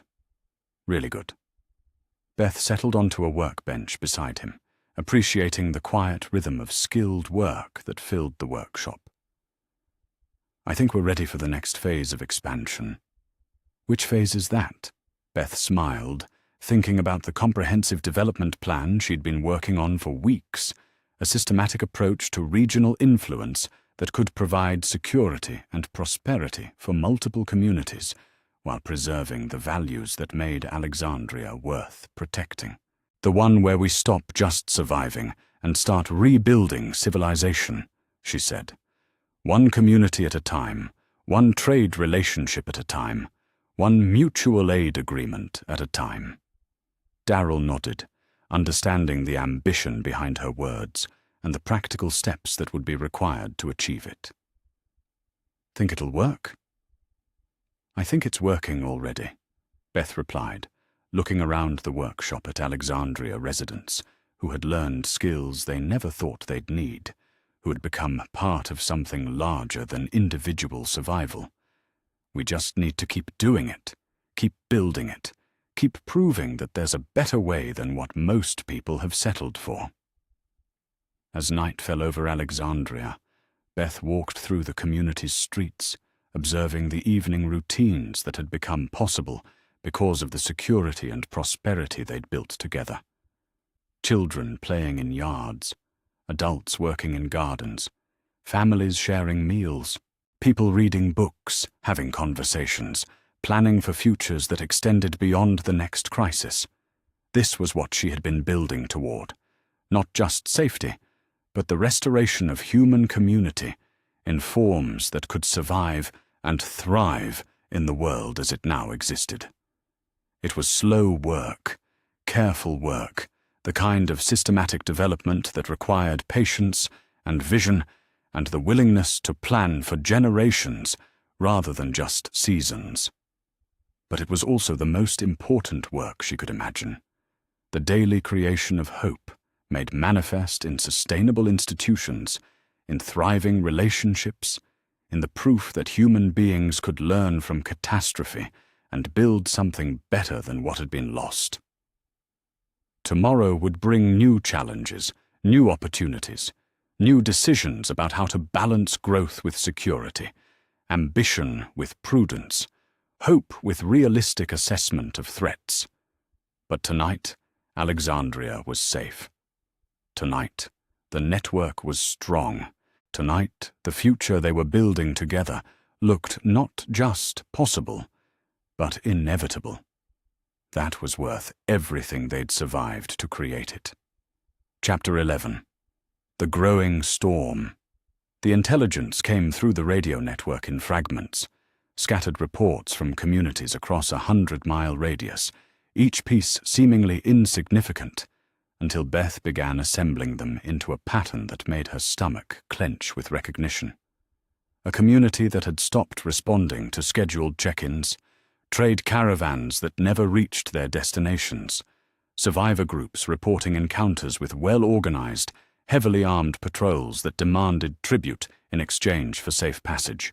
Beth sat in Alexandria's communications center at 0300 hours, surrounded by maps, radio logs, and intelligence reports that painted a picture she'd been hoping she wouldn't see. The coffee beside her had long since gone cold, but she barely noticed, too focused on the systematic analysis that had become her method for understanding threats before they reached Alexandria's walls. "Can't sleep either." She looked up to see Rick standing in the doorway, his own sleepless night evident in the lines around his eyes and the careful way he moved through the darkened space. He'd been having the same conversations she'd been having, quiet discussions with community leaders about troubling reports, strategic planning sessions that felt more urgent than anything they'd undertaken since the wolves' attack. "The pattern's getting clearer," Beth said, gesturing to the map where she'd been marking incidents with colored pins. Someone systematically taking control of communities throughout the region. Not just raiding, actually establishing territorial control. Rick approached the map, studying the distribution of markers that told a story of expanding influence and organized pressure. "How big are we talking?" "Big enough to field multiple coordinated units simultaneously. Smart enough to use psychological warfare alongside military pressure. Organized enough to maintain supply lines and communication across significant distances." Beth paused, choosing her words carefully. "This isn't random violence or opportunistic raiding. This is institution building." The phrase hung in the air between them, carrying weight that both of them understood. Institutions could be forces for good, like what they'd been building in Alexandria, or they could be systems of control and exploitation. The difference usually came down to the values and methods of the people at the top. "What do we know about their leadership structure?" Rick asked. "That's what worries me most." Beth pulled out a folder containing transcripts of radio intercepts and survivor testimonies. Every report mentions the same thing: a single leader who inspires absolute loyalty through a combination of charisma, fear, and carefully orchestrated displays of power. The communities that submit get protection and resources. The ones that resist get made into examples for everyone else. Rick's expression darkened as he absorbed the implications. "Like the governor, but bigger." "Worse than the governor," Beth said. "The governor was reactive, paranoid, ultimately self-destructive. This sounds more systematic, more sustainable. Someone who understands how to build institutions that can outlast individual crises." She had been thinking about Dawn Lerner as she analyzed the intelligence reports, the way the former police officer had combined genuine belief in her mission with increasingly authoritarian methods, the way good intentions could evolve into toxic control when leaders stopped questioning their own decisions. But where Dawn had been isolated and ultimately brittle, these reports suggested someone with broader vision and more sophisticated understanding of organizational psychology. "Recommendations?" Rick asked. "Diplomatic contact first," Beth said immediately. "We need more information about their actual goals, their methods, their non-negotiables. Maybe there's room for coexistence, for negotiated agreements that protect our autonomy while acknowledging their regional influence." Rick raised an eyebrow at this suggestion. "And if there isn't room for negotiation, then we make sure we're prepared for the alternative." Beth moved to another map that showed Alexandria's defensive positions and the locations of allied communities. "But we do it smart. We don't let pride or fear drive us into conflicts we can avoid. and we don't wait for them to choose the time and terms of engagement if conflict becomes inevitable. Over the following days, Beth threw herself into the kind of systematic preparation that had become her signature approach to crisis management. She established new intelligence-gathering protocols, coordinated with allied communities to share information and resources, and began developing contingency plans that could protect Alexandria's most vulnerable residents if diplomatic solutions failed. The breakthrough came when one of their scouting teams encountered a lone traveler who identified himself as Jesus, a representative of a community called the Hilltop Colony that had been dealing with the same group Beth had been tracking through intelligence reports. They call themselves the Saviors, Jesus explained during a briefing session that included Alexandria's senior leadership. Led by someone called Negan, they've established a protection racket across most of this region. Communities give them half of everything they produce, and in exchange, they clear out walker threats and provide security against other hostile groups. Beth listened to this explanation with the careful attention she gave to all intelligence that could affect Alexandria's survival. The system Jesus described was elegant in its simplicity and terrifying in its implications, a feudal structure that provided real benefits to communities in exchange for submission to centralized authority. "What happens to communities that refuse?" she asked. Jesus' expression darkened. "They make examples. Complete destruction, usually. Kill the leaders, scatter the survivors, make sure everyone in the region understands the consequences of resistance." "But some communities have refused and survived?" Beth pressed, reading something in his tone that suggested more complexity than simple submission or destruction. "A few. The ones with strong defenses, strategic value, or leaders willing to make the kind of choices that most people won't make." Jesus looked around the room at Alexandria's leadership team. "The question is what kind of community you want to be, and what you're willing to sacrifice to remain that way." That evening, Beth found herself on Alexandria's walls with Darryl, watching the Virginia countryside and thinking about the choices that communities made when facing existential pressure. The peaceful evening scene, children playing in yards, adults tending gardens, families sharing dinner, felt more precious now that she understood how fragile it really was. "Think we can negotiate with them?" Darryl asked, reading her mood with the intuitive understanding that had developed between them over months of partnership. "I think we have to try," Beth said. "But I also think we need to be ready for the conversation to go badly."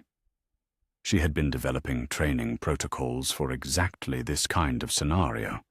Not just military preparation, but psychological and logistical planning for the kind of prolonged conflict that could reshape Alexandria fundamentally. The lessons from Grady Memorial were relevant here, but so were the lessons from the Wolves' attack and every crisis they'd weathered since. "What would that look like?" Darryl asked. "Being ready, I mean." Beth considered the question, thinking about the comprehensive planning that had become her approach to community protection. Distributed leadership, so the community can function if any of us are targeted specifically. Secure communication with allied communities, so we can coordinate mutual assistance. Evacuation protocols for non-combatants. Supply caches outside the main settlement. Alternative command structures that can operate independently if the primary leadership is compromised. "Guerrilla warfare," Darryl said, understanding immediately. "Survival warfare," Beth corrected. "The kind of systematic preparation that lets a smaller force persist against a larger one, not by winning decisive battles, but by making conquest more costly than coexistence." Over the following weeks, Beth worked with selected Alexandria residents to develop exactly those capabilities. The training was necessarily secretive, conducted in small groups, disguised as routine community activities, designed to build competence without creating panic or undermining diplomatic efforts that were still their first choice for resolving the situation. She found herself drawing on every lesson she'd learned about institutional dynamics, community psychology, and crisis leadership. The goal wasn't to turn Alexandria into a military organization, but to ensure that their values and capabilities could survive contact with forces that might not share their commitment to consensual governance and mutual aid. The hardest part isn't the tactical training, Beth explained to Maggie during one of their evening strategy sessions. It's maintaining our identity as a community worth protecting while developing the capability to protect it effectively. You think we can do both? Maggie asked. I think we have to, Beth said, because if we lose who we are in the process of defending ourselves, then we've already lost the only thing that makes victory meaningful. The intelligence reports continued to arrive, each one adding detail to the picture of an organization that had solved the fundamental problems of post-outbreak survival through methods that Beth found both impressive and deeply concerning. The Saviors had created stability, order, and prosperity, but they'd done it through systematic coercion and the elimination of autonomous decision-making for everyone except their core leadership. It was everything that Alexandria might have become if they'd chosen security over freedom, if they'd prioritized efficiency over consensus, if they'd decided that the benefits of centralized authority outweighed the costs of individual agency. In some ways, it represented the logical endpoint of the institutional thinking that Dawn Lerner had embodied: protection through control, order through submission, prosperity through hierarchy. The thing that scares me most, Beth confided to Rick during one of their late-night planning sessions, is that they're not wrong about some things. Their system works. It provides security, resources, coordination across large distances. If you're willing to accept the costs, it solves most of the problems that communities face in this world. But you don't think we should accept those costs? I think there are costs we can live with and costs we can't, Beth said. And I think the cost of giving up the right to make our own decisions, to choose our own leaders, to say no to things that violate our values, that's a cost that turns survival into something not worth preserving. As spring turned toward summer, the intelligence network that Beth had built continued to provide early warning about Savior expansion. They were getting closer, not just geographically, but temporally. Soon, Alexandria would have to choose between submission, negotiated coexistence, or active resistance to an organization that had proven capable of destroying communities that chose wrongly. The choice, when it came, would define not just Alexandria's future, but the kind of civilization they were trying to rebuild in the space between the dead and the living. It was the choice that every community eventually faced, whether to preserve their values at any cost or to compromise those values for the sake of survival. Beth stood on Alexandria's walls in the gathering dusk, watching her community prepare for whatever came next, and felt the weight of that choice settling into her bones. Tomorrow would bring new intelligence, new planning, new preparation for a confrontation that might be inevitable. But tonight, Alexandria was still free. Tonight, they still had the luxury of choosing their own path. Tonight, they were still building something worth fighting for, worth risking everything to preserve. That might be enough. It would have to be enough, because the storm was coming, and they would meet it as they had met every other challenge, together, prepared, and committed to proving that there was a better way to rebuild the world than through fear and submission. Chapter 12. Legacy of Survival. The morning sun filtered through the leaves of the oak tree that marked Herschel Green's grave, casting dappled shadows across the simple wooden cross that Maggie had carved with their father's name and the dates that bookended a life devoted to healing. Beth knelt beside the grave with fresh wildflowers, the same purple clover and yellow dandelions that had grown wild in the pastures of the farm, where they'd learned everything their father could teach them about tending to the living. "I brought the quarterly reports," Maggie said, settling onto the grass beside her sister, with a folder containing documentation from the medical training programs Beth had established across their network of allied communities. "Thought he'd want to know how his girls turned out." Beth smiled at the familiar ritual they'd developed over the past year, these monthly visits where they shared progress reports about the work they'd been doing, the lives they'd been saving, the communities they'd been helping to strengthen and heal. It had become a way of honoring their father's memory that felt more substantial than grief, more meaningful than simple remembrance. "Oceanside graduated 15 new medical technicians this month," Beth said, reviewing the reports that represented months of careful curriculum development and practical training. "The Agricultural Collective has 3 new veterinary assistants, and the northern settlements have established their first fully equipped trauma center."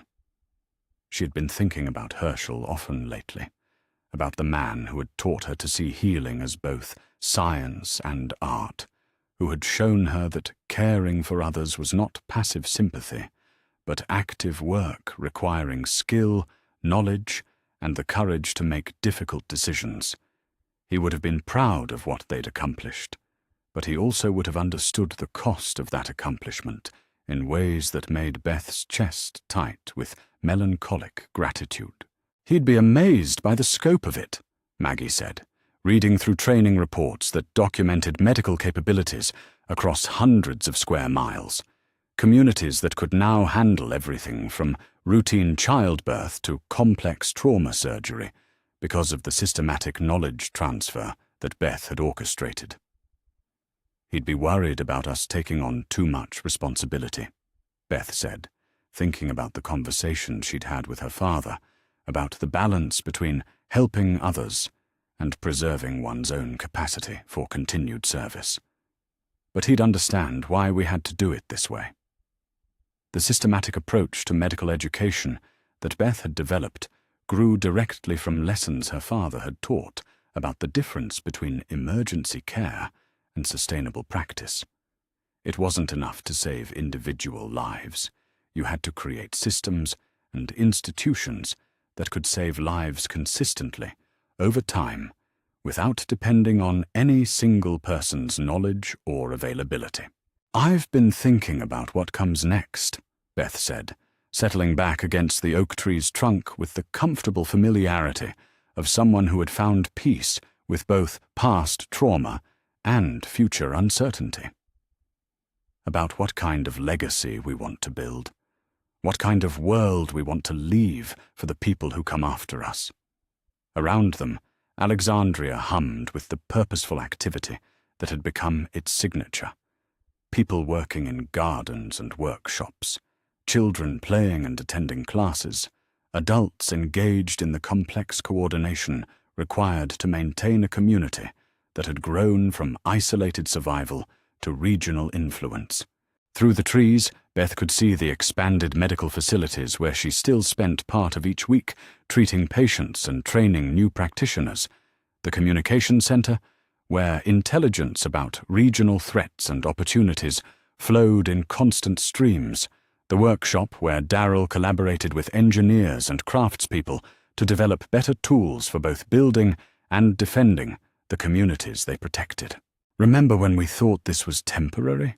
Maggie asked, gesturing toward the thriving community that surrounded them.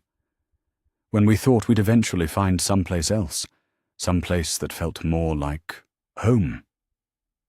"I remember when I thought home was something that happened to you," Beth replied. "Something you found rather than something you built." The distinction felt crucial to her now, the difference between passive acceptance of circumstance and active creation of conditions that supported the kind of life she wanted to live and the kind of person she wanted to be. Alexandria had become home not because they had discovered it, but because they had invested the daily work of making it into the place they needed it to be. Think Daddy would have understood, Maggie asked. The choices we've had to make, the things we've had to learn to do? Beth considered the question, thinking about the man who had maintained his commitment to healing even when the world had ended, who had found ways to preserve human dignity even under circumstances that stripped dignity away from most human interactions. I think he'd understand that we learned to do what needed doing, she said. But I also think he'd be proud that we figured out how to do it without losing ourselves in the process. That afternoon, Beth made her rounds through Alexandria's various departments and facilities, not as an inspector or authority figure, but as someone who had been intimately involved in developing every system and wanted to understand how those systems were evolving under the care of the people who had taken ownership of them. In the medical facility, she observed a training session where Alexandria residents learned advanced trauma care from Dr. Sarah Chen, a physician who had joined their community 6 months earlier and brought expertise in emergency surgery that complemented Beth's knowledge of field medicine and community health systems. The integration had been seamless, another demonstration that the institutional structures Beth had developed could adapt and incorporate new capabilities without losing their essential character. The protocols you developed for mass casualty events are working better than I expected, Doctor, Chen told her during a brief consultation about resource allocation. The distributed treatment model, the triage procedures, the community-wide first aid training. It's elegant, efficient, and scalable. Beth nodded, feeling the particular satisfaction that came from seeing theoretical planning translate into practical capability. Any recommendations for improvement? More psychological trauma support, Dr. Chen replied immediately. We're good at treating physical injuries, but we need better systems for helping people process and recover from the emotional impact of crisis situations. The suggestion resonated with Beth's understanding of community health as something broader than medical care, the recognition that healing communities required attention to psychological and social well-being alongside physical health. It was another area where her experience at Grady Memorial provided relevant knowledge, another way that traumatic experiences could be transformed into useful capability if approached with systematic intention. I'll work on developing curriculum for that, Beth said, already thinking about how to integrate mental health support into their existing training programs. In the Communications Center, she reviewed intelligence reports from the network of allied communities that now spanned most of their region. The reports painted a picture of growing stability and prosperity, trade relationships that provided reliable resource exchange, mutual defense agreements that had prevented several potential conflicts, coordination mechanisms that allowed communities to share expertise and respond collectively to threats like severe weather events or large walker herds. The Northern Agricultural Collective wants to send a delegation for the Autumn Planning Conference, Eugene reported, updating Beth on the diplomatic schedule that had evolved around Alexandria's role as a regional coordination hub. They're interested in establishing permanent liaison positions for better resource sharing. Beth made notes about the request, recognizing it as another step in the gradual evolution toward more formal institutional relationships between communities. It was the kind of development that required careful consideration, balancing the benefits of increased coordination against the risks of creating bureaucratic structures that could become ends in themselves rather than means to better community service. What's your assessment of their motivations? Beth asked, applying the analytical framework she'd developed for evaluating potential alliances. Genuine interest in mutual benefit, based on successful smaller-scale cooperation over the past year, Eugene replied. Low risk of hidden agenda, high potential for positive impact on regional food security. Evening found Beth and Darrell on the porch of the house they now shared, a modest place near Alexandria's eastern wall, where they could watch the sunset over fields and forests that represented both security and possibility. The domestic routine had become precious to both of them, a daily reminder that they had succeeded in creating space for ordinary happiness within the larger work of community building and regional coordination. "How was the cemetery visit?" Darrell asked, settling into the chair beside hers with 2 cups of tea and the comfortable companionship that had evolved from survival partnership into something deeper and more sustainable. "Peaceful," Beth said, accepting the tea and appreciating the ritual they'd developed of sharing the day's experiences over quiet conversation. "Productive. Reminded me how far we've all come." She had been thinking about cycles, the way that trauma and loss could be transformed into wisdom and capability, the way that individual healing could contribute to community resilience, the way that present choices shaped future possibilities in ways that honored rather than denied past sacrifice. "Think we're ready for whatever comes next?" Darrell asked. "I think we're as ready as anyone can be," Beth replied. "We've built something that can adapt, that can learn, that can grow stronger instead of just bigger. That's the best foundation I know how to create." As full darkness settled over Alexandria, Beth found herself in the small study she'd established for the documentation project that had become one of her most important long-term initiatives. The room was filled with journals, reports, and carefully organized records that captured everything they'd learned about community building, crisis response, leadership development, and sustainable resource management. The documentation served multiple purposes: preserving institutional knowledge, providing training materials for other communities, and creating a record that could help future leaders avoid repeating mistakes that had cost lives and resources. But it also served as a form of reflection, a way for Beth to process her own transformation from the sheltered farm girl who had been taken to Grady Memorial to the strategic leader who now helped coordinate regional recovery efforts. She opened the journal she'd been keeping for her own personal documentation, not official reports or training materials, but the more intimate record of what she'd learned about leadership, community, and the preservation of human values under extreme pressure. "The most important lesson I learned at Grady Memorial wasn't medical technique or crisis management," she wrote. "It was that institutions are fragile things that require constant attention and intention to prevent them from becoming tools of oppression rather than service."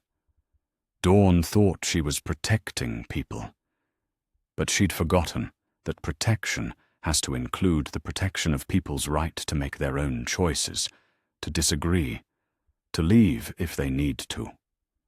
What we've built in Alexandria and across our network isn't perfect, and it's not permanent.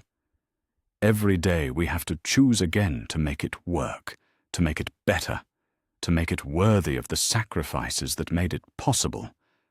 But that's what makes it valuable. Not that it's guaranteed to last, but that it's worth the daily work of preserving and improving. The girl I was before the outbreak thought that safety meant never having to make hard choices, never having to risk losing what you loved. The woman I've become understands that safety means having the knowledge, skills, and community support necessary to make hard choices well, when you have to make them. I hope the people who come after us understand that distinction. I hope they build on what we've started without being limited by what we couldn't imagine.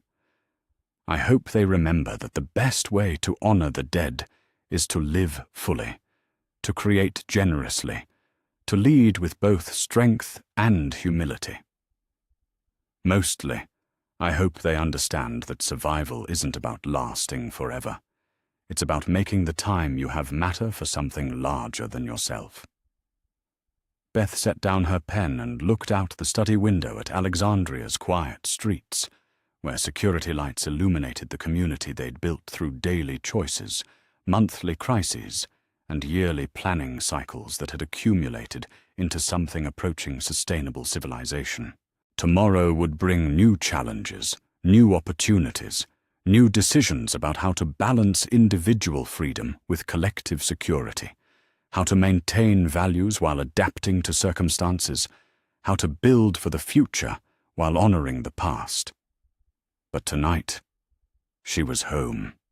Tonight, she was surrounded by people she loved and a community that embodied the best of what human beings could create together. Tonight, she was exactly who she had needed to become to help create the world she wanted to live in. That was enough. That was more than enough. That was everything she had survived to build, and everything she would continue building for as long as she drew breath in a world that had taught her the difference between existing and living, between surviving and thriving, between finding home and creating it. The future stretched ahead of them, uncertain, challenging, full of possibilities that would require everything they'd learned, and more than they could yet imagine.